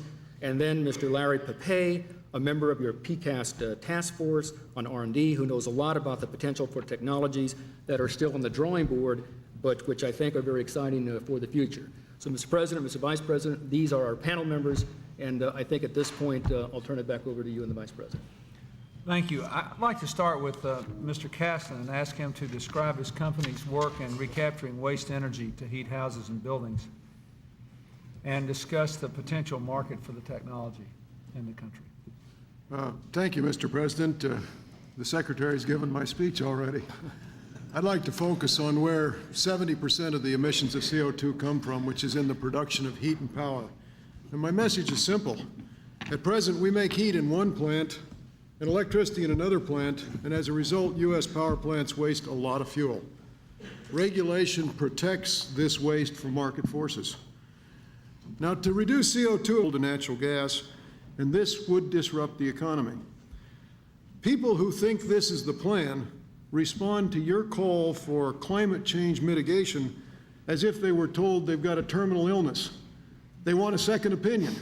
They want to quibble about the science. But using one power plant to produce electricity and another one to produce heat is just not efficient. As the Secretary said today, when we burn 3 units of fossil fuel, coal, oil, or natural gas, only one ends up as electricity. 2 end up as waste up the chimney or out in the harbor, gone. That heat could be used for buildings and industry. We have 2 fires when 1 would do. The heat that we waste in U.S. electric production alone is equal to the total energy use in Japan. Unfortunately, our outmoded laws forbid competition, thus discourage innovation and efficiency. The result is waste of fuel. Let me illustrate this with a local example. 2 miles south of here, there is a coal-fired electric generating plant like hundreds of others. It produces 400 megawatts of electricity and dumps 800 megawatts of heat into the Potomac River. At the same time, Georgetown, the Pentagon, National Airport, Howard University, and GSA all burn more fuel in order to make the heat that was just thrown away. The electric plant's waste heat could replace all of these boilers. And this would, of course, reduce CO2 emissions dramatically, improve Washington, D.C. air quality, and I think save a lot of money. Using electric plant waste heat is not just theory. Trigen Energy Corporation heats 6,000 buildings and numerous industrial plants in 14 cities with combined heat and power. We recover normally wasted heat from electric generation to feed our steam and chilled water systems. Customers save money, pollutants drop by 90%, and we have the CO2 emissions, and we save money. Here's 3 examples of where we're doing that. In Philadelphia, our steam system heats downtown buildings and the University of Pennsylvania. With partners PECO and NRG, we are installing a gas turbine that will make 150 megawatts of electricity and 250 megawatts of heat. In Chicago, we heat and cool the McCormick Place Convention Center with combined heat and power. In Golden, Colorado, in partnership with Tucson Electric, we burn coal to make electricity and then sell the leftover heat to Coors to make beer and also to heat the Colorado School of Mines. The potential for CO2 reduction is huge, increasing the average U.S. electric generation efficiency to just what we're achieving today would reduce U.S. CO2 emissions by 23% and save money. Mr. President, doubling U.S. power plant efficiency is feasible and, in my view, essential.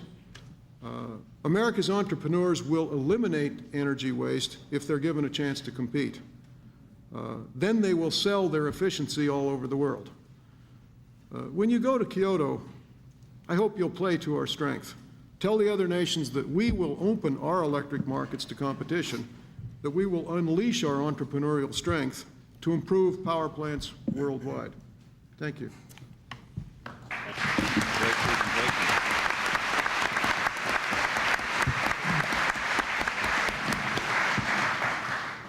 Mr. Gaston, why don't, for the benefit of, if there's anybody here that doesn't understand the intricacies of the electric utility regulation, and there will doubtless be people out in the country that don't, even people who pay big electric bills, why don't you just very briefly explain, so we can follow this chain of thought all the way through, the people who are reporting on this, what the present state of the law is, what the proposals are, and specifically what you think ought to be done by whom?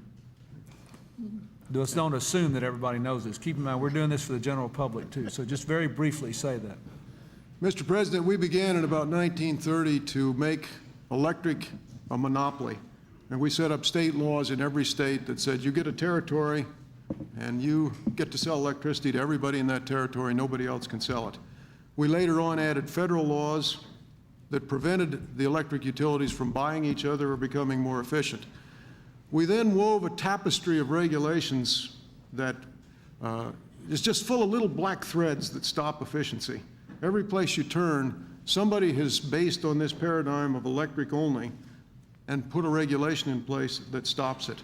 Our environmental regulations don't really focus on efficiency and reward it. what needs to happen, it's about the only industry that's left as a protected monopoly, is that we need to end the monopoly, work through a transition. Remember that billions of dollars were invested by our utilities relying on those rules. So we've got to find a way to move through and give them some incentive to move to a more efficient and a modern world. I think we can do it.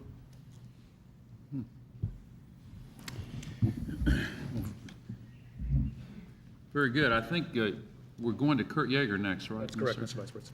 Do you want to, well, Kurt Yeager is president of the Electric Power Research Institute, which is funded by electric utilities. And Mr. Yeager, how can we reduce greenhouse gas emissions in facilities like power plants that use so many fossil fuels? Well, thank you, Mr. President, Mr. Vice President, Mr. Secretary. It's important to begin by recognizing that these plants today produce about 2/3 of the nation's electric power. And the paradox in that is that the electricity that they produce eliminates far more carbon in our economy than the plants themselves emit. Now, within the context of that paradox, there are a number of things that we can do. And I would begin by reporting that technological innovation is steadily reducing not only the U.S., but the world's carbon diet by substituting less carbon-intensive energy sources and by steadily promoting the more efficient use of all our energy forms. This progress is very important because on a worldwide basis, 90% of all the energy that the world uses contains carbon. The challenge we face is continuing that progress by wisely deploying the technology opportunities that are becoming available on a global scale. And a key enabling factor in this sustainability of decarbonization is electricity and its growing role in our global energy system. First, and I just underscore three observations in that regard. First, it enables the use of carbon-free energy sources, such as renewable energy, nuclear power. Second, it enhances the efficiency with which we use energy throughout our economy. And I'd say third, and most importantly, it is the engine of innovation. It is the basis on which technological progress has evolved in this last century. Witness the computer revolution today and the efficiency of productivity that it brings to every part of our economy. And as a result, we can realistically envision, as we look forward into the future, creating an energy economy on a global scale that depends on electricity and hydrogen, based on efficiency and free of carbon. The essential factor in promoting this progress, which is shown on the figure on the board, rather than limiting this global decarbonization, is providing flexibility. And that is the ability to take best advantage of technological progress and new knowledge, and to avoid counterproductive costs which could both prejudice our economic vitality and the very jobs on which sustainable progress also depends. And in this regard, U.S. technology, I believe, is uniquely positioned for two-pronged leadership in emerging innovations. First, by accelerating global electrification as the essential foundation for decarbonization, and for eliminating the poverty and hopelessness that now plague some 2 billion people on this planet who are now without electricity. And second, by developing and deploying a portfolio of cleaner energy alternatives using that electricity platform. And I believe the result would be both environmental progress as well as increased global security and new markets for U.S. goods and services. And this portfolio would include 4 primary dimensions. First, clean coal and biomass technologies that we have spent a great deal of effort through the national economy in developing and to reduce the world's dependence on those fuels. Particularly important is the gasification of those fuels, move them from high carbon fuels to lower carbon and also more efficient fuels. Second, to bring forward solar-based renewable energy, particularly in the developing parts of the world that have low energy requirements today. To expand the use of safe, carbon-free nuclear power, led by U.S. leadership in this area. And finally, new transportation systems which both move away from carbon and imported oil. In conclusion, I must also stress, however, that this progress will depend on re-energizing what has been our lagging U.S. investment structure, both public and private, domestic and international. And this urgent investment includes both the R&D engine in which technical progress and innovation depend, and for commercializing and deploying the results on a global scale. With the end of the Cold War, we're on the brink of a period of great technological opportunity in service to mankind. We must, however, invest wisely and persistently if we're to achieve a truly sustainable energy foundation for the world. This foundation must support both the environmental and economic aspirations of our rapidly growing and increasingly interdependent global society. Thank you.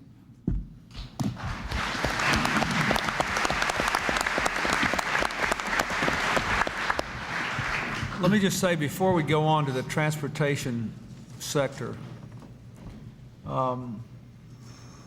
these presentations have been quite important. I remember 20 years ago, more or less, maybe a little less now, I can't remember exactly when, the Congress voted, or the federal government at least required, it might have been a regulatory action, that the new power plants not use natural gas anymore, and that we phase out of them because we grossly underestimated how much natural gas we had, and we thought we could go to clean coal because we didn't want to build nuclear plants for all the reasons that were clear. And one of the biggest problems we face now in trying to make a reasoned judgment about how quickly we can reduce greenhouse gas emissions and by how much is the need not to be unfair to electric utilities that have billions of dollars invested in government-approved power plants that they have not yet fully amortized. So that it's, now there are, therefore, insofar, and this applies both to buildings and to the utilities themselves, about which these two speakers have spoken. You can either conserve more in the production of electricity, or you can have the people who consume it conserve more, or you can change the basis on which the plants work, which is the most expensive way to do it. Therefore, if you can, insofar as we can do more in terms of how much electricity people use or how much waste heat you recover, either one of those things is a far preferable alternative than to changing the basis on which plants that have already been built are being amortized, and will generate huge amounts of savings at lower costs if we can do it. At the end of this session, we'll get around to the sort of the skeptical economist take on the technological fix. We'll get around to that later, but I just think it's important that we focus on this specific issue, because if our goal is to minimize economic dislocation, then having conservation by the end users, the people who have the buildings, for example, whether they're manufacturers or residential buildings or otherwise business buildings, and having recovery of waste heat are clearly, I think, the preferable alternatives, and clearly the less expensive alternatives. I'd like to call on Mary Good now, who was the Undersecretary of Commerce for Technology in our administration for 4 years, and now is the managing member of Venture Capital Investors. I wanted to talk a little bit about the potential for technological advances to reduce emissions in the transportation sector, and to focus particularly on the Partnership for New Generation Vehicle that we've been working on with the auto companies and the UAW since this administration took office, and Mary had a lot to do with it.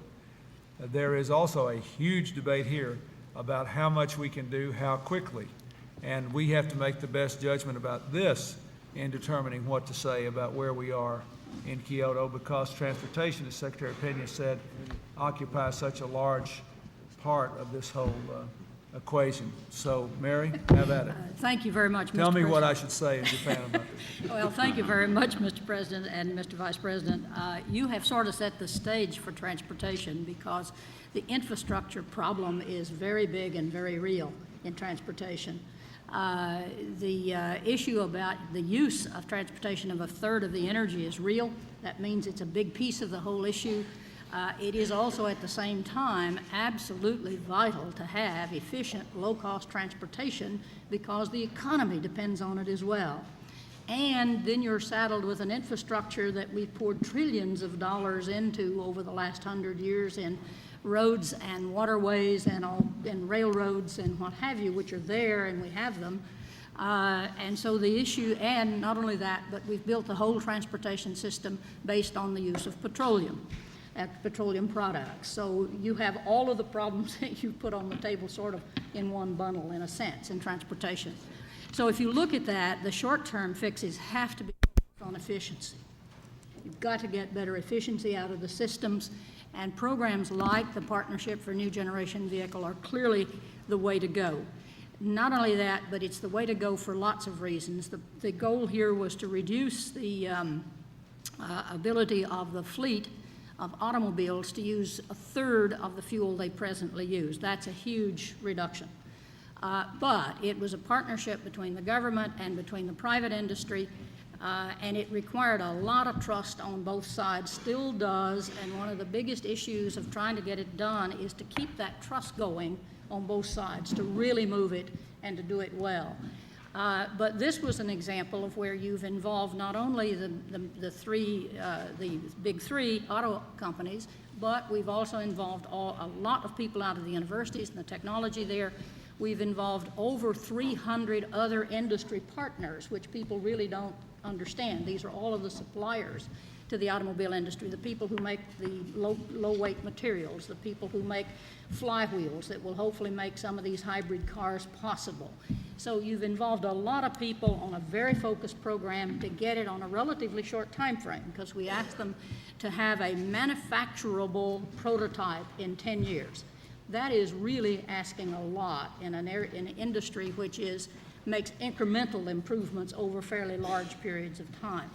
I think they've made a lot of progress. It remains to be seen whether they'll actually meet that goal, but that model for getting the industry to work on these efficiencies, I think, is clearly has to happen, and has to happen in a much more focused way and much more rapidly than we've done in the past. For example, let me just talk about a couple of other things in my couple of minutes. We need also to begin to look at some new technologies in the rail industry as well. The railroads today, if you want to understand the problem, if you looked at the news last week on this problem with the railroad right now, where they are so confused they can't get products to where they need to be, this really has a huge negative impact on the economy. And you look at what we have done in research on new efforts in railroads, and I look at what the Japanese announced last week. They just announced last week a new demonstration of their levitated train that runs 295 miles an hour with the kind of energy efficiency you wouldn't believe. We have no research program even anymore in levitation. So those are the kinds of things on the longer range we need to look at as well. And one last piece with respect to the fuel issue, to change from petroleum-based, the only other source we have is biomass, frankly, when you really look at all the other options. And the problem is we've been talking about biomass using up usable farmland. And in today's world, across the world, that's not very feasible, frankly. To grow enough biomass to phase out petroleum for transportation is just not very feasible. We need that for something else. But we've learned a lot about plant biology in the last 20 years. We've put a lot of money in basic research. We know now how to actually translate plants that can be much more CO2 absorption efficient. One of these turns out to be algae. And there's some technology right now that's ready for demonstration, which is ocean-grown algae, where you actually farm the ocean, grow these things most people don't want because they grow so fast and they use up so much CO2. You could harvest those, process them on the ocean, make methanol, and tank it like we do all other liquid fuels. So there's really major opportunities. The short term is efficiency. The longer term has to be willing to look at some really new ways of looking at how to get fuel. Thank you. Appreciate it very much. Thank you. I just might add that, yeah, give her a hand.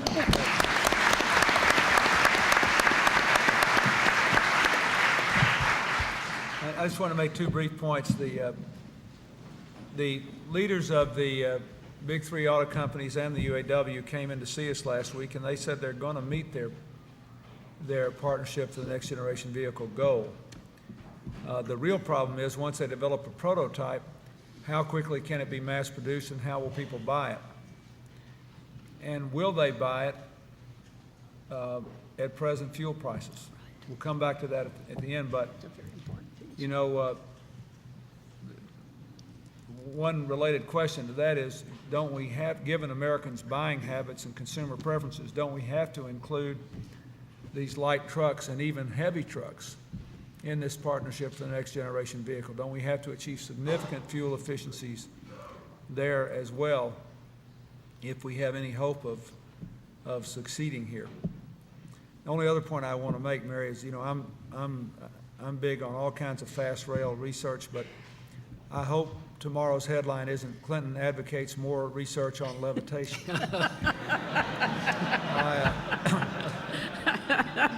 I don't need that. We'll have to explain it to them better. I'd like to call on Michael Bonsignor now to talk about the energy savings available through the use of more high-efficiency products and systems, and also the potential for environmental technology exports. What he has to say and how applicable and expandable you believe it is, has a lot to do with whether this transition we're going through will be an economic plus, a drag, or a wash. I personally have always believed it would be a plus if we did it right, but I'd like to ask Michael to talk about that. Thank you, Mr. President, Mr. Vice President, Mr. Secretary. It's an honor for Honeywell to be a part of this discussion on global warming and the application of technology to mitigate it. We do see a very healthy climate worldwide for the export of these energy efficiency technologies. Honeywell's point of relevance here and point of reference is we've been in the energy efficiency business for 112 years. We operate in 95 countries around the world, and about 40% of our sales come from outside the United States. So we see this energy efficiency issue up close in the developed and the developing world, really across the globe. I think the first point I would like to stress is that there are many existing technologies that could be deployed immediately to reduce energy use and the related emissions that come along with it. There's no question that the United States leads in environmental technology, and this is really a time in the world when the demand for that technology is growing every day. There's a great social awareness in the developing world for the quality of life, for the quality of the atmosphere, for what the industrial infrastructure increase is going to do ultimately to the quality of life in these developing countries. I would also like to say that energy efficiency is currently the cheapest and the fastest to deploy, and that provides us with a tremendous export opportunity as a function of the technology leadership that we demonstrate in so many different areas. You talked about some of the automotive innovation in your comments this morning, and the low wattage lighting we talked about, lighting controls, simple things like insulation that can make a tremendous difference in terms of energy loss, air quality control, programmable thermostats that can make a big difference in terms of reducing the energy consumption over a 24-hour period, energy recovery systems that allow ventilation to occur without the waste of the energy that's been applied to either heat the air or cool the air before the air is exchanged in a building. Real-time pricing controls that allow large hotels, for example, to schedule their energy consumption at a time when it is the least expensive as a function of the power generation available. Doing the laundry at 2 in the morning as opposed to doing it at 6 o'clock in the evening when there's high demand. There is software available now for us to be able to manage the consumption of the energy on a demand profile, which makes it most cost efficient. The boiler controls we talked about earlier, process controls to allow us to produce gasoline, pulp and paper, chemicals, steel and aluminum products with less energy. I think all examples of technology that can be exported.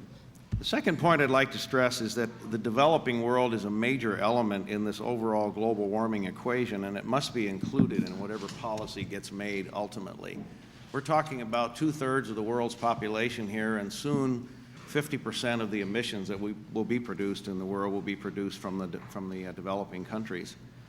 They have the most to gain from the technical assistance and the related financial support that the developed countries can provide. And I'd like to use one very vivid example that I followed personally since it came to pass. This was in the city of Krakow in Poland, where the city was quite concerned about the cost of energy, the inefficiency of the energy use, and the impact of that inefficiency on the atmospheric conditions in the city. Without the assistance of the Department of Energy to put together a seed demonstration project, this project would probably never have occurred because the city of Krakow was clearly unqualified for any kind of standard commercial financial terms. And by getting this seed money available from the Department of Energy, we were able to get the Krakow city modernized with very significant 23% reduction in the energy requirements, the emissions in the city, significant reductions in CO2 and other related emissions. And I think it was a really good example of the need to look for clever and creative ways to bring financing support into the developed world, as well as the energy efficiency technology themselves. I'd like to make just two other points before I close. One is that I think we should do everything possible to develop some kind of a system of credits that encourages people to make these energy efficiency investments early rather than late. When one looks at these curves and sees these curves constantly getting higher and higher in terms of the demand, there may be a resistance to invest now because the future would just require even more investment. And I think there needs to be a system of credit for these people who are willing to take early initiative to reduce emissions. And the second point and last point I'd like to make is the federal government really needs to walk the talk and take the leadership here. It's the largest consumer of energy in the United States. I think the Alliance to Save Energy demonstrated that the federal government wastes 1/4 of the energy it purchases. That relates to about $1 billion in annual savings to the Treasury and millions of tons of CO2 emissions avoided. And I think in the spirit of this whole debate, it's really an opportunity for the federal government to step up and take a real position of leadership in this whole area of energy efficiency.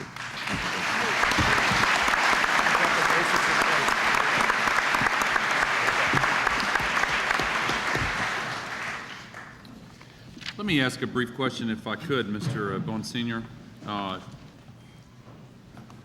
What you've said makes it clear that when there's waste in the form of pollution and waste in the form of CO2, that almost always represents economic waste as well. If you're burning raw materials to produce your product plus a waste stream, if you can figure out a way to reduce the waste stream, whether it's CO2 or some other form of pollution, and put a higher percentage of your raw materials into the production of your product, that's going to benefit you economically. At the same time, it benefits the environment, correct? Correct. Now, a lot of economics analysts will say, you know, if it's as easy as you say, then since this information about this opportunity is available to people, why haven't they done it already? You've been in the business of trying to turn on the light bulb for potential customers and tell them this. Why hasn't it happened more quickly already? We heard earlier from Mr. Gaston about the role monopolies have played in holding it back, but what are some of the other obstacles? Well, I think my sense is in the United States that we still have not been able to raise the level of awareness for the consumer of the real cost of energy in its total dimension.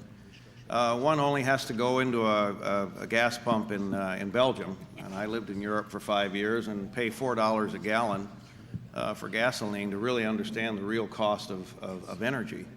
So I think there's a public awareness issue in the United States that needs to be dealt with, and my feeling is that this whole debate about global warming, regardless of where it goes ultimately, may serve to heighten the awareness in the American public of what the real cost of energy in its total dimension is. But I would also say that we're quite encouraged by the degree to which this energy efficiency technology is being embraced now.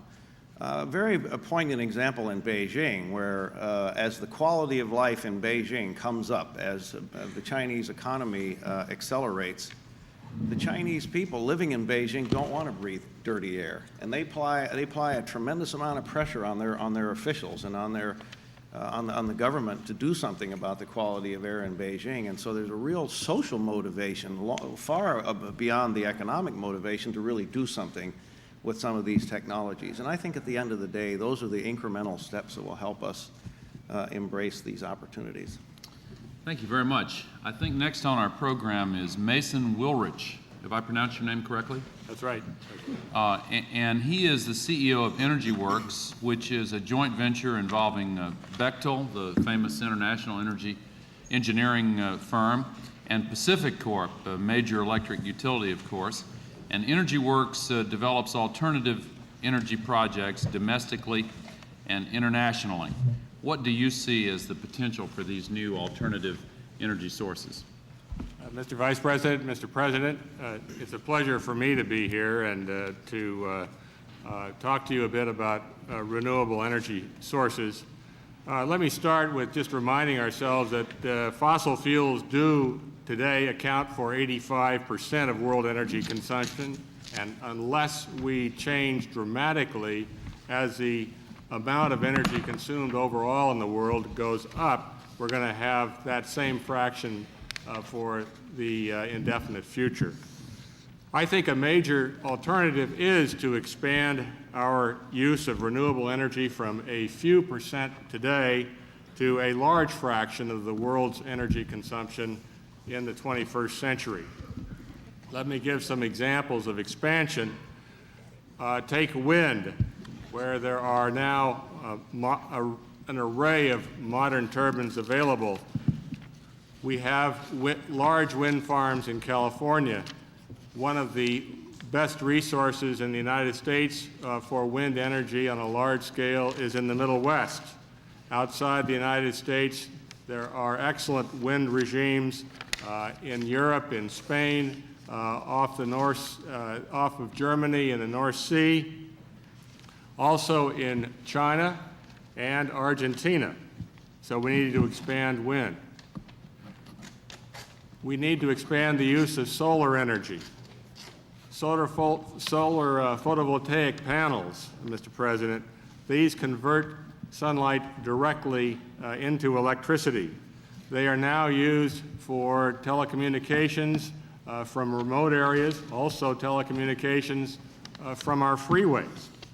We need to expand, wherever cost-effective, the use of solar photovoltaics. That not just 1 million roofs in the United States, but rather throughout the world.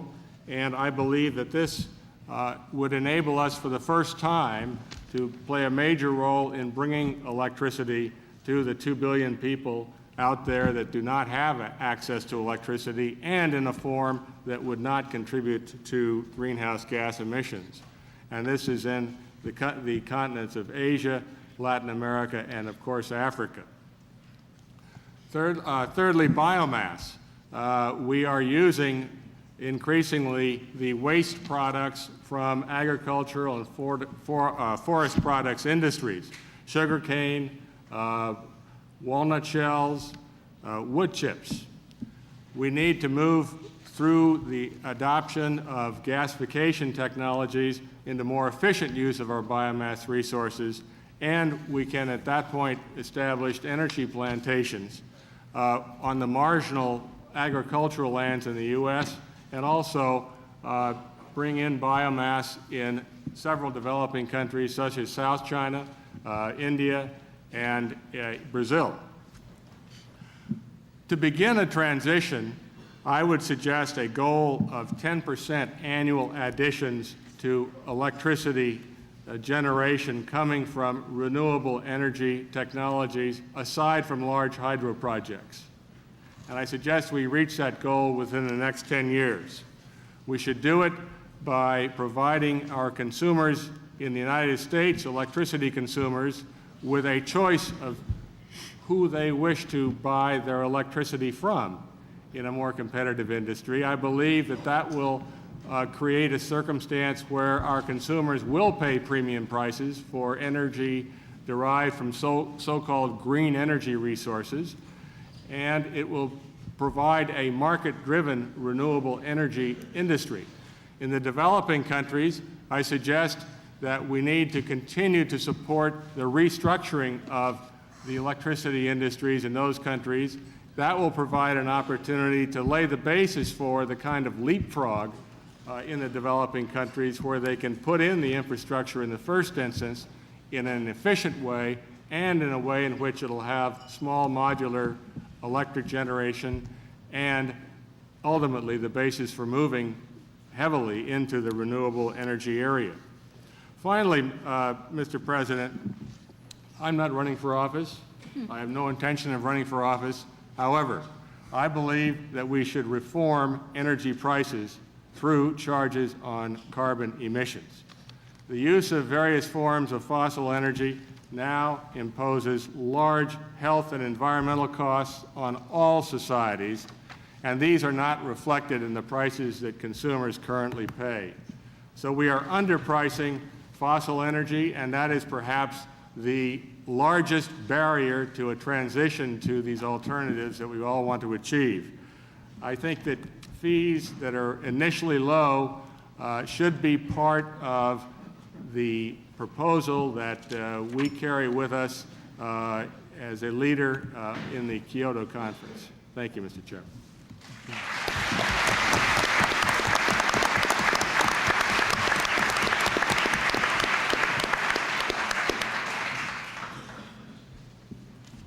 I want to respond to that, but first I want Larry Pape to talk about some of the long-range technologies that are on the drawing board now and what he thinks the government's role should be. What else should we do? How much more should we spend on R&D? How should we spend it? How should we target it?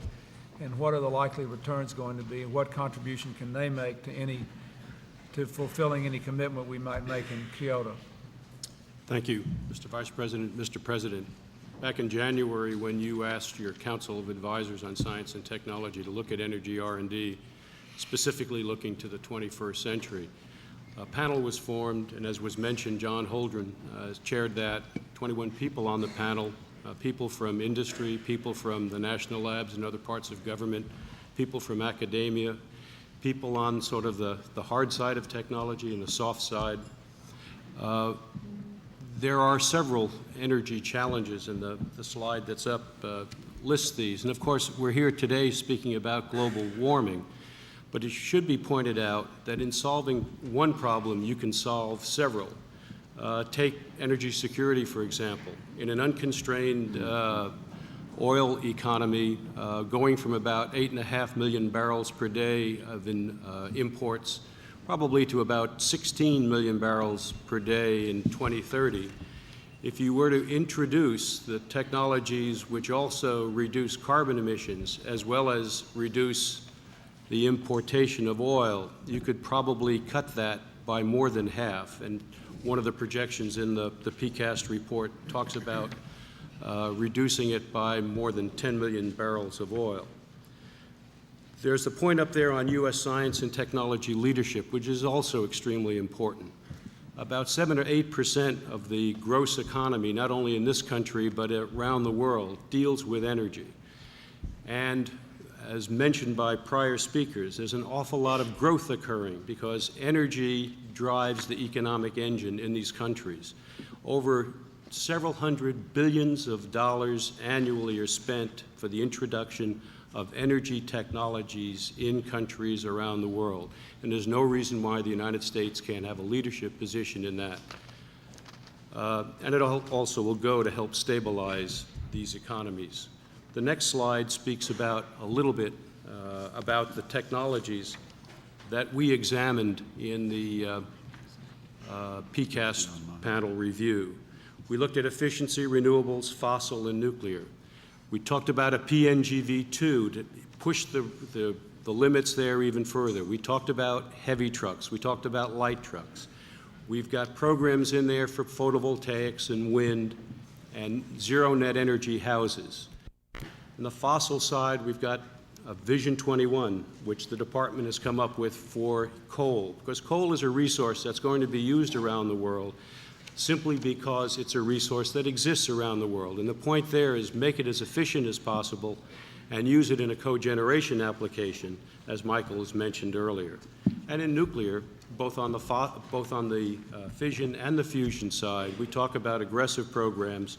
Fusion's got a longer time frame, but even with fission, we need to look at advanced systems which are proliferation resistant, because let's face it, fission reactors are zero carbon emitters. There's one last point about how you complement the program, and the program that's in the PCAST report talks about an increase of about $1 billion annually in the R&D budget. Small potatoes from an insurance policy point of view. But there's a complement to that, and that's the commercialization aspect. Most R&D programs have a little triangle in the lower right which says, it's now been proven, now just go out and commercialize.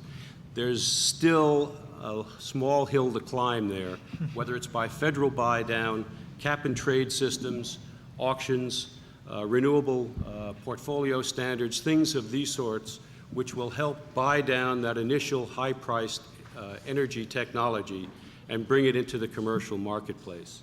The last slide talks about what some of the impacts could be in the mid to long term for selected energy technologies that we examined in the PCAST report. I apologize to all of you. You need to get a copy of the PCAST report, which will help reduce budget deficits. And you can look at in detail what we're talking about. What we have here on the bottom are what the cost would be on a net present value basis for selected technologies. The wedges going up look at the potential impact, and it's a rather simplistic approach, but the potential impact in savings that could be realized by the introduction of those technologies. It's simplistic because it doesn't look at cross-competition from one technology to another, but it does show you that there can be significant reductions in CO2 emissions by the introduction of these advanced technologies. It's an exciting time. Energy technology is an exciting area, and for the students in the audience, look forward to it as a career. Thank you.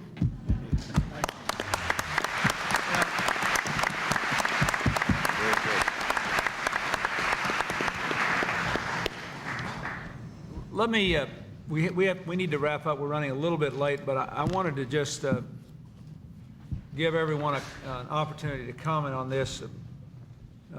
Mason was the only person who, I think, who explicitly said that in order to make this transition, we need to raise the price of carbon-based products. One of the difficulties we're having within the administration in reaching a proper judgment about what position to stake out in Kyoto relates to how various people are responding, frankly, to the recommendations and the findings of the people coming out of the energy labs. Because they say, hey, look, what we know already shows you that we have readily available technologies and courses of action which would take a huge hunk out of, right now, with no great increased cost, a huge hunk out of any attempt to, let's say, flatten our greenhouse gas emissions at 1990 levels. We just heard about it today. Look what you could do. With power plants, you can recapture the waste heat, 2/3 of that. You can make buildings and manufacturing facilities and residences much more energy efficient. You can make transportation much more energy efficient. Besides that, we've got all these alternative sources of fuel for electricity and transportation. I mean, it's all out there, right? But this is what we know now. And then sooner or later, we're going to have the partnership for the next generation vehicle. So the question is always, though, who will buy this stuff? I mean, right now, you can buy light bulbs. Every one of us could have every light bulb in our home right now, every single one of them. We'd have to pay 60% more for the light bulb, but it would have 3 times the useful life. Therefore, just work it out. It would we pay more up front, we save more money in the long run, and we'd use a whole lot less carbon. And why don't we do it? Why do we have any other kind of light bulbs in our homes? So, and that is the simplest example of the nature of the debate we are now having. That is, in order to get from here to where we want to go, do we have to either raise the price of the product? There are only 3 or 4 things you can do. You can raise the price of the product to the consumers. You can lower the price of the alternative thing you wish to be bought by the consumers. You can create some new business opportunity through some market permit trading, other market option, or otherwise change the business environment the way we do electric deregulation, for example. Or you can somehow increase the awareness of consumers of what their options are and the consequences of that, and hope that they will behave in a different way. I think those are the 4 categories of possibilities. And if you choose an ambitious target, then if the requirement is almost to reach the target is almost exclusively on the front end, that is, you have to raise the price to the consumer or to the business involved. The businesses may be a consumer. If it happens too quickly, you're going to do economic damage on the one hand, and on the other hand, there's no way in the world this Senate will ratify our participation in Kyoto. So we'll be out there creating, it'll be a grand gesture, but it won't happen. Therefore, we have got to know how much we can do through a combination of price. You might be able to get some price changes, particularly going back, Mike said this too, on the real price of energy, particularly if it was not a net tax increase. You wouldn't have to have a net increase. There are a lot of other ways to do this. But we have to be able to get something out of either lowering the cost of the alternative, creating new business markets, or increasing consumer awareness of what is right there for them now and what the consequences are. We can't do it all on the front end and expect realistically, if all we do is on the consumer price index, raising the price of coal, raising the price of oil to the real consumer, and that's all we do, we are not going to get what we want to do in the time allotted to get it, because it either won't pass the Senate or it won't pass muster with the American people. So we have to be able to access what the Energy Department tells us is there for all to see in other ways. And I don't know if any of you want to comment on that, but this is not a question of whether you're brave or not or all that. It's really a question of what we can get done and what realistically is going to happen in America. But I'm plagued by the example of the light bulb I have in my living room at the White House that I read under at night. And I ask myself, why isn't every light bulb in the White House like this? I use this one. I'm pleased. I get so tickled. I go in and turn it on, and I measure how much longer it takes to really light up. I know it's going to be there long gone, you know. I did all this stuff. It's a great thing. And I say, why am I so irresponsible that I have not put this in every light bulb? Why are we not all doing this? So when you get right down to it now, this is where the rubber meets the road. We have to make a decision, a commitment. It has to be meaningful. I'm convinced that the Energy Department lab people are absolutely right. But the skeptics on my economic team said there will not be perfect substitution. They're not going to do it. So that's, if you want to say anything about that, you can. But if you get right down to it, that's where all these decisions are going to be made based on our best judgment about what kind of markets we can create for the private sector, what kind of substitution there is, and whether how quickly we can move to alternative energy sources that people will actually access. And so you commented, and Michael, you did. Does anybody else want to say anything else about this? Yes, sir, Mr. President. I think we have a model that has worked. We decided no more sulfur. We set caps, and if you wanted to burn any more sulfur, you had to buy permits. The market dropped the price of those permits from $1,500 down to $100, and it created a whole market to figure out how to do it. I think we can come up with a way to say no more carbon, and it's going to ratchet down, and then just let the market figure out ways to trade permits to get there.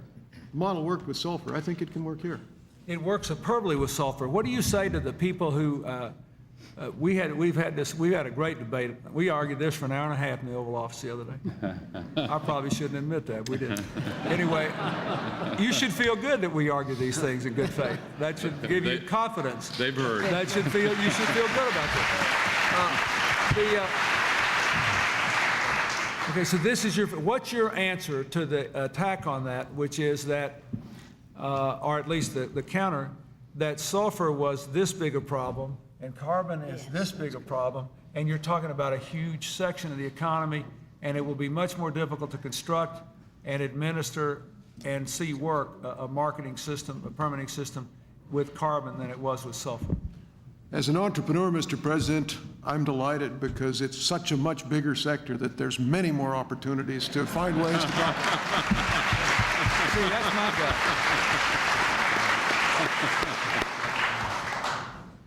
That's what I said. I wish you'd have been there with us. Anybody else want to comment on this? No, I tend to agree with what Tom said. It does not have to be that large. I think the fear is that you need hundreds and hundreds of dollars per ton of carbon. But actually, in fact, if you introduce it, you begin to send the signal, and the fact is the market will, though imperfect, will begin to work. And you begin to see these advanced technologies begin to come in behind. If there's no signal given, the market will be indifferent to it. If I could just add a brief point. We've all been struck by what's happened in the information industries with the introduction of microprocessors and the better understanding of how systems operate with the cost of microchips being cut in half and the power of microchips doubling every 18 months. And of course, there was an announcement a few weeks ago where they now say, well, they think maybe it'll go faster than that.